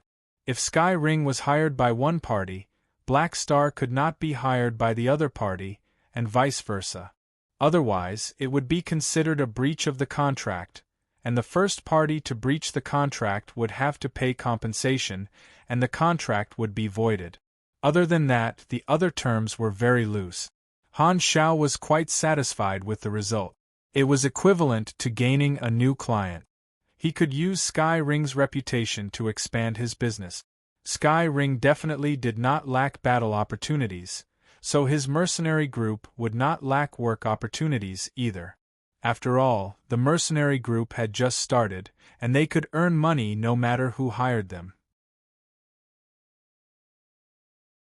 While they could not enjoy the privileges of Tianhuan, at least they had an additional background that was beneficial to the development of the mercenary group. After signing the contract, Han Xiao suddenly thought of something and said, "If I'm not wrong, you guys will be recruited by the Silvers." Gashley nodded. "It's not just Sky Ring. The other large mercenary groups will not give up on this opportunity. My team has received a call from the officers, and we will depart to Fawn Galaxy to meet up later." Han Zhao's eyes flashed. "Can my team follow you? If you get a mission, you might need our help. I'm happy to be hired by Sky Ring." Gashley paused for a moment and thought about it. There did not seem to be any harm in bringing a group of immortal mercenaries, so he said, "Okay, you can bring your team to the dock later and take our spaceship to move together. However, you have to be mentally prepared. If the mission is very simple, Sky Ring will not need our help, and you will have come for nothing." Han Xiao waved his hand, indicating that it was fine. He felt that this was a pleasant surprise. Using Sky Ring's relationship, he could skip the credit point requirement.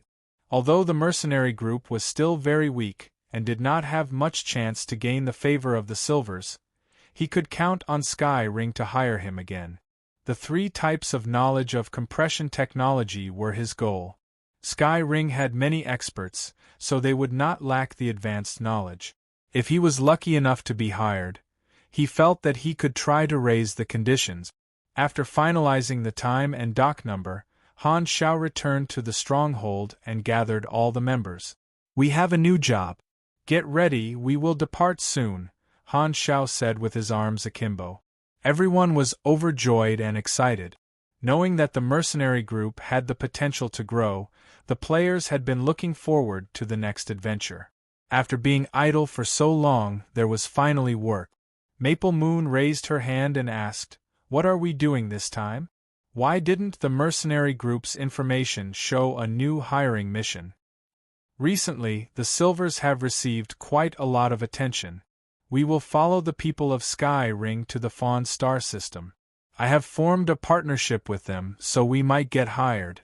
Han Xiao thought about it and added, "Also, don't raise your hand next time you ask questions."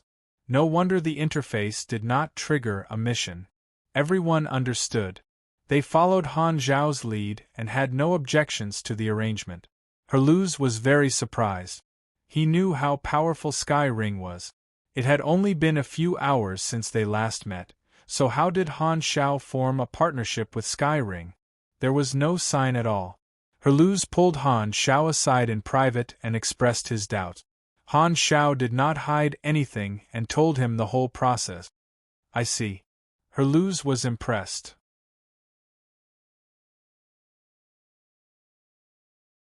If he were the one negotiating, he probably would not have thought of proposing a partnership and would have lost this opportunity. Although in his eyes, Han Xiao was not strong enough, his ability to make use of every opportunity was amazing. Such a person was more suitable to be the captain. "Then, did you foresee anything?" Herluz whispered. Han Xiao shook his head helplessly. He really did not this time. The Silvers were not a storyline he was familiar with, so he did not have any impression of it. It should not be anything big. The Sky Ring army was huge, so Gashley's team had an internal spaceship. It was a civil spaceship that was dozens of meters long, narrow at the front and wide at the back. It was streamlined and looked like a water droplet, but it had sharp edges. The exterior armor was covered with sections of dark gold metal structure, like the gaps in the armor. On the left and right sides of the rear of the spaceship were mechanical bars that were slanted to the body of the spaceship. At the end of the bars were helical propellers. There were a total of 4 propellers that could change angles and were more flexible. This was a spaceship from a civilization in the Jellic star cluster. It was equipped with a light hyperdrive engine, good at galactic travel, but slightly weak in combat. This kind of small spaceship was much cooler than the large spaceships of the Galactic Travel Agency. The players sized it up with admiration. Han Xiao touched his chin. He also wanted to buy an exclusive spaceship for his mercenary group, but it was too expensive. Even the simplest single-person galactic spaceship cost more than 100,000 anas. If he wanted to save money, he could only build it himself. However, building a galactic spaceship was too difficult. Engine, energy, armor adaptability, structure strength, probes, and so on required a lot of knowledge. He was far from being able to do it now. When it was time to meet up, the Sky Ring mercenaries arrived, and the group walked onto the spaceship. Gashley set the automatic route on the control panel. The spaceship left the dock and entered the outer vacuum with a shake. The rear thrusters emitted a golden light, and the spaceship gradually entered the hyperdrive state.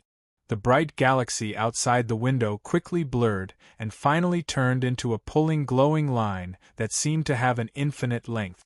It rushed into a teleportation stargate near Uberly Hub. We can reach the Fawn star system very quickly through the stargate. The Silver spaceship is stationed on Planet 12 in Star Zone 4. The journey will take about 12 days, Gashley said to the group. There were more than 80 people on the spaceship, so there was quite a lot of space. After the players allocated their rooms, they showed their initiative. They went to chat with the Sky Ring mercenaries. Han Xiao went to find Gashley. The two of them had just met today, so they mainly talked about the mission.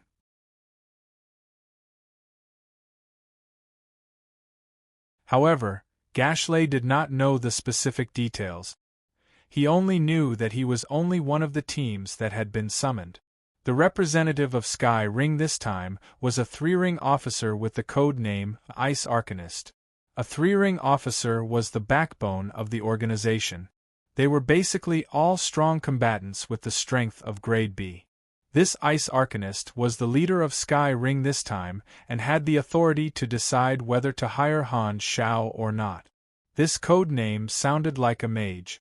Han Xiao had not come into contact with the mage class yet. The mage class was a class that was as difficult as the mechanic class. Furthermore, the enchantment ability could also strengthen mechanical equipment. Unfortunately, the Blue Star players only had pugilist, esper, and mechanic classes. After chatting for a while, Gashley went back to his room to rest. Han Xiao then visited the spaceship by himself. He came to the living area of the spaceship and realized that there was a combat simulation room installed on the spaceship. It used virtual imaging technology to fool the senses of the user and simulated all kinds of enemies and environments to achieve the effect of combat training. Han Xiao operated the display and showed the scene inside. Herluz was waving the battleship's slicing blade and fighting with an endless stream of strange beasts. The silver-white flames were splashing everywhere like waves.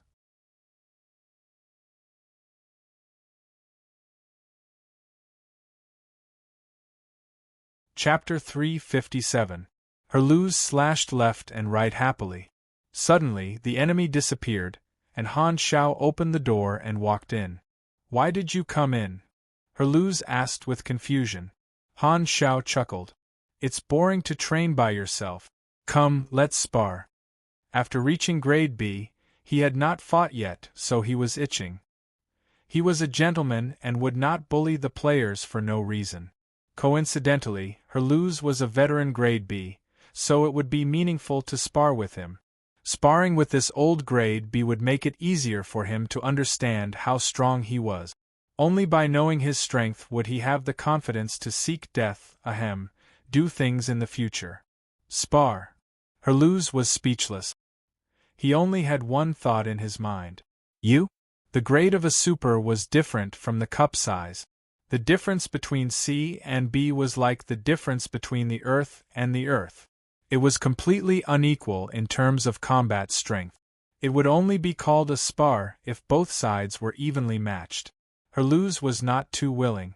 He was so strong, and he could easily hurt Han Xiao if they fought. However, thinking about it, Han Xiao's action was like the other members of the mercenary group. It should be called asking for guidance. Herluz suddenly understood. So, that's what it meant. The captain wanted to ask for guidance from him. No problem. Do you need to prepare anything? Herluz agreed generously with a relaxed expression. As the saying went, the one who was more capable would be the teacher. He was very happy to guide his friend. Furthermore, Han Zhao's safety was very important to him. If he could make Han Xiao stronger, he would be more at ease. Han Xiao did not stand on ceremony at all. He told Haluz to wait for a while and moved boxes of mechanical equipment into the room. If he did not test all the weapons, he would not be able to face an opponent of the same grade. Initially, Haluz was very calm, but when he saw more and more weapons, his face started to twitch. When Han Xiao moved a prototype of an electromagnetic railgun in, he could not help but gasp. Hey, enough is enough. Under Haluz's protest, Han Xiao had no choice but to give up the idea of testing the upper limit of a grade B pugilist. He put on the Amphiptera mechanical suit and moved his limbs. Melee combat was the strength of the pugilist class, and the simulation room had limited space and was at a disadvantage. Therefore, before the fight started, Han Xiao opened up a certain distance and asked casually, "Are you ready?" "You do it." Haluz was very calm. There was no need to prepare when dealing with an enemy who was one grade lower. As soon as he said that, Han Xiao flipped his hands, and his leg armor slid open, revealing 2 electromagnetic pistols. He fired crazily, and the muzzle flashed with blue electric light. The sound was different from the sound of gunpowder, but it was a high-frequency buzzing sound with electric current. The needle bullets with a faint blue light poured toward Haluz, who was not far away. The battleship's slicing blade was raised in time and blocked in front of him like a shield, making clanging sounds. Haluz's eyes changed slightly. Electromagnetic guns? The core ability of a mechanic was to create machines to fight. Being able to create electromagnetic guns meant that their attack power had reached a whole new level. The electromagnetic guns fired very quickly, and he almost could not react in time. Haluz did not dare be slow. Although he had energy to protect his body was his after all. He did not want to be focused on at all. Haluz did not know much about mechanics, but he knew that only high-grade mechanics could create more high-tech weapons. He was a little confused. Could a grade C mechanic create stable electromagnetic guns? Haluz approached with his blade raised. His speed was much faster than a sports car. As he closed the distance, Han Xiao slid around and maintained his distance. There were many guns hidden under the armor. Pistols, assault rifles, and sniper rifles were all replaced with electromagnetic guns, which were much more lethal. The effect of long-range kiting was even more disgusting. Haluz was indeed a grade B.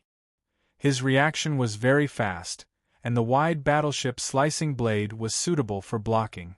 Han Xiao fired hundreds of shots, but less than 5% of them hit. The damage was greatly reduced by the energy shield and strong bones of a pugilist, so only some superficial wounds were caused. Han Xiao then saw Haluz's data interface. LV-98, Grade B pugilist, high in both strength and endurance. Half-tank pugilist. He really has a lot of talents, almost as many as me. Plus, their effects are all very strong. Wow, this guy also has a low-level luck glow. Han Xiao was very envious. According to Haluz's description, he had been very lazy since he was young, but he had extraordinary talents. He never trained hard, and after more than 10 years of training, he still reached grade B.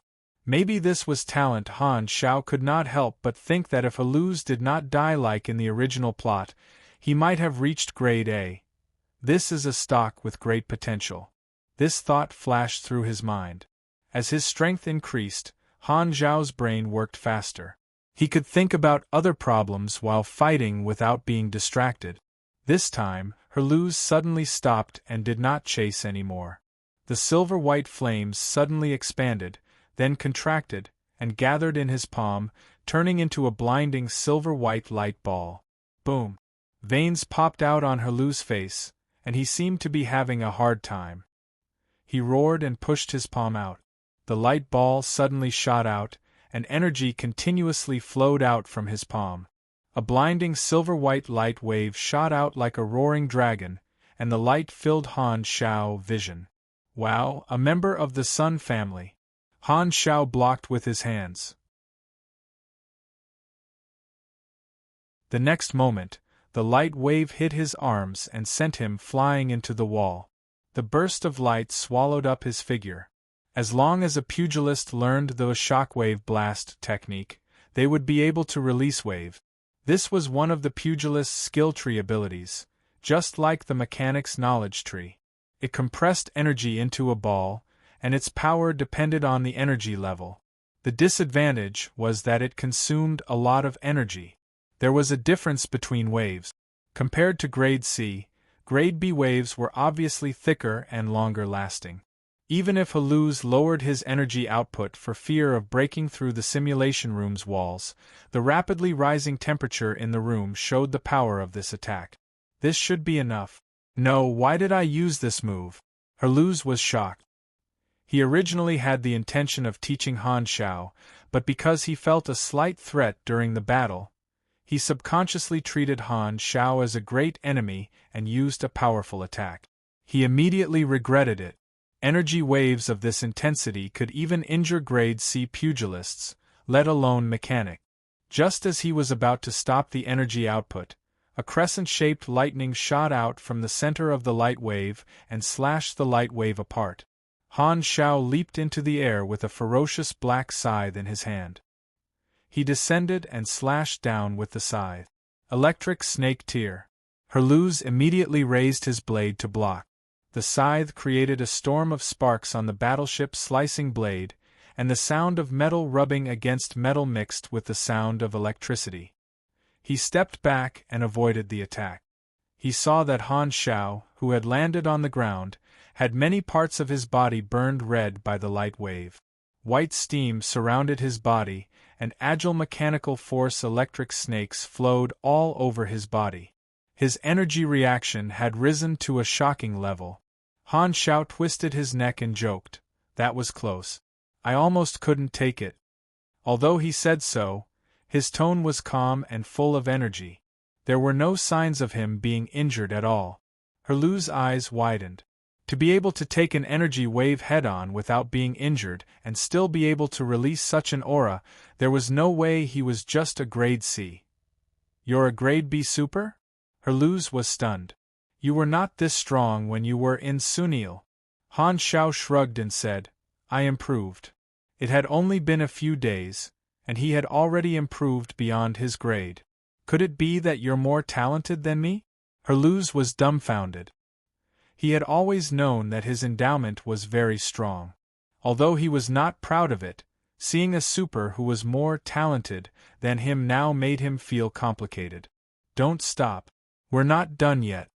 Han Xiao reached out and grabbed the equipment box beside him. There was a magnetic connection between the mechanical suit's palm and the box.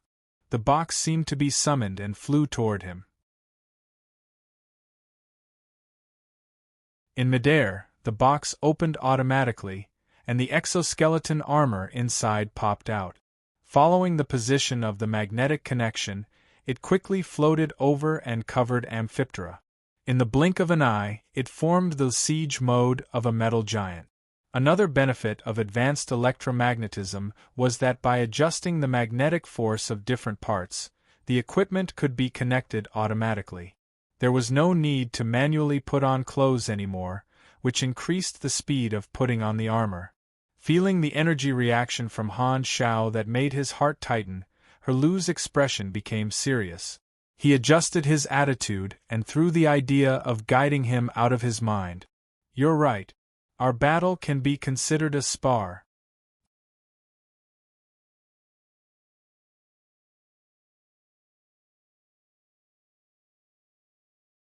Chapter 358. After experiencing the convenience of the automatic assembly, Han Xiao could not help but sigh. Magnetic link is really good stuff. The exoskeleton armor was rough and ferocious. The thick and black alloy armor and the intertwined mechanical structure were very visually appealing. The assault form leaned towards strength and defense, moving like a train. The mechanical limbs were thick and equipped with a large number of power structures, giving an additional 10 points of strength and over 10,000 armor points. Advantages and disadvantages always came together. The disadvantage of the assault form was that it lowered agility. Amphiptera's body was wrapped in the thick exoskeleton armor, but luckily, with the knowledge of Neural Link, it was very easy to control the exoskeleton mechanical limbs. Battle Scythe. Electric Axe was originally a 2-meter-long weapon, but now it was like a short scythe for harvesting crops. Han Xiao charged forward with large strides, causing the ground to shake. Slash after slash, the scythe and battleship slicing blade clashed continuously. The two of them fought fiercely. Clang clang clang. The battleship slicing blade left scars on the armor. Han Xiao knew advanced materials science and combined it with advanced electromagnetism to create a new alloy. The material was tough and had an additional damage reduction effect after electricity was applied. Combined with the tough materials from before, the defense was extremely high. If it was normal steel, it would have been cut in half by Herlu's blade. Han Technician was not arrogant enough to fight a pugilist in close combat. He could now control 7 sonic spheres at the same time, so he could bear a higher load on his nerve. He also had various weapons attacking continuously. After fighting for a while, the exoskeleton armor was full of scars, and Herlu's was also cut a few times by the scythe. They were basically on par. Clang. After the last clash of weapons, the two of them pulled away and stopped attacking at the same time. Not bad. Han Xiao chuckled. After this fight, he had a more direct understanding of his own combat ability. The threshold for Grade B was 5,000 ona, and the standard for Grade A was 1 ona. The calculation model of the energy rank was a curve. The higher the number, the bigger the difference. Therefore, the higher the grade, the more obvious the difference between those of the same grade. The destructive power of 5,000 ona and 9,000 ona was completely different. Han Zhao's combat power was around 5,300, and he was still a Grade B newbie. Herlu's had been Grade B for many years, but he had been neglecting his training, so his energy rank was only around 5,000. However, with Herlu's talent, he still had a lot of room for improvement. Level B strength was the backbone of the starry sky and could basically protect themselves. However, it was still far from the level where they could do whatever they wanted. Knowing his own level, Han Xiao could better plan his next move. Herlu's let out a deep breath and put away his weapon. He would not use his trump card until the battle was over. He knew very well that as a mechanic, Han Xiao would definitely have more trump cards. Just from the exchange of blows just now, he had already felt a great deal of pressure. Han Zhao's attacks were endless, just like a hedgehog. If he wasn't careful, he would be injured. Oh no, he was already injured. After bandaging the wounds on his body, with the physique of a pugilist, it would probably heal in a few hours. Black Star was an opponent of the same level, and Han Zhao's combat power had gained his recognition. Herlu's was much more relieved about Han Zhao's safety. When he first joined the Black Star mercenary, he realized that he was the strongest in the team and always felt that he was unreliable. Now that he finally had someone of the same level, Herlu's view changed. To be more specific, he originally thought that his teammate was a burden, but now he was gradually becoming a reliable partner. Furthermore, with someone of the same level, it meant that they had a common topic to talk about. The two of them smiled at each other and felt a sense of trust. Only people of the same level would have the foundation to trust each other. Herlu's took the initiative to help move a few equipment boxes. The two of them walked out of the simulation room together and saw Mad Blade and a few other players waiting at the door.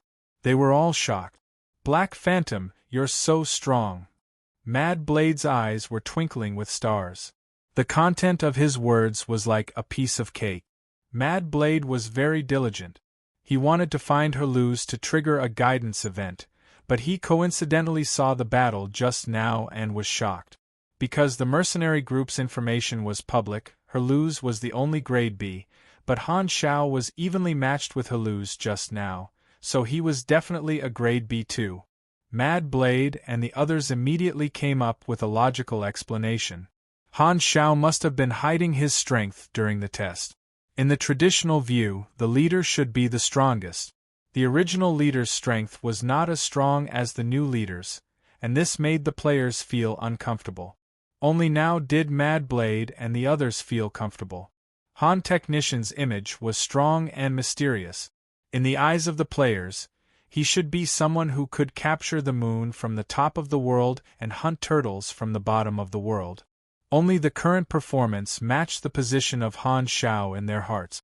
Mad Blade was one of the earliest players to follow Han Xiao and witnessed the rise of Han Xiao step by step.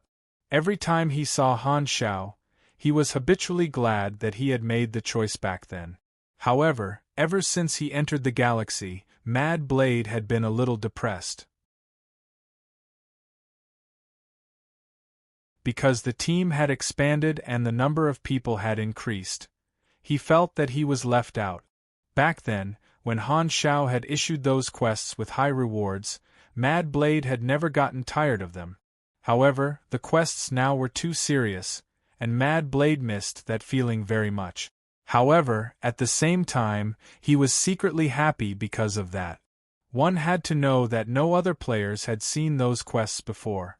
Even Hao, Maple Moon, and Pork Bun, the other 3 core members, did not know what Han Xiao was like in the past. Only he had tried it. It was a very interesting experience, and he often recalled it. Han Xiao raised his eyebrows and quietly moved a step to the side. He felt that the way Mad Blade looked at him was a little weird. Who's Black Phantom? Herluz did not react in time. Han Xiao waved his hand. Don't mind it. That's my nickname on my mother planet. Oh, I forgot. You're a famous person on your mother planet. Herluz secretly made up his mind to find out more about Han Xiao's past from his teammate. He was very interested. There was not much activity during the voyage. Other than sparring with Herluz occasionally, Han Xiao would chat with Gashley when he was free to learn about the history of the ring. Sometimes they would talk about their experiences traveling the universe. Gashley was a veteran mercenary, and he had been to many places. When it came to bragging, he would often start with the phrase "back in the day." In terms of talking, the great mechanic Han was never weak. In terms of knowledge, even 10 Gashleys combined could not compare to him.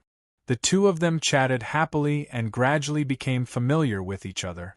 Most of the regular mercenaries were more straightforward and liked to make friends. The players often communicated with the other ring mercenaries. When they talked about the standard armor of both parties, the ring mercenaries showed the effect of the ring armor. It was actually a product of compression technology. Pressing the triangular crystal on the chest, the simple and crude ring combat suit would fold and expand, turning into different complete forms. It was very beautiful.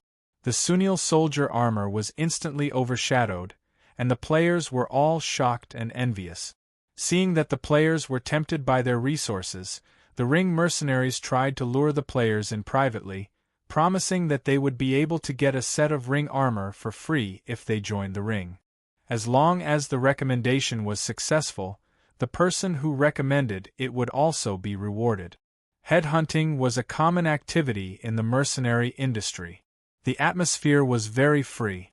Many of the ring mercenaries originally belonged to other mercenary groups but were headhunted by the better treatment.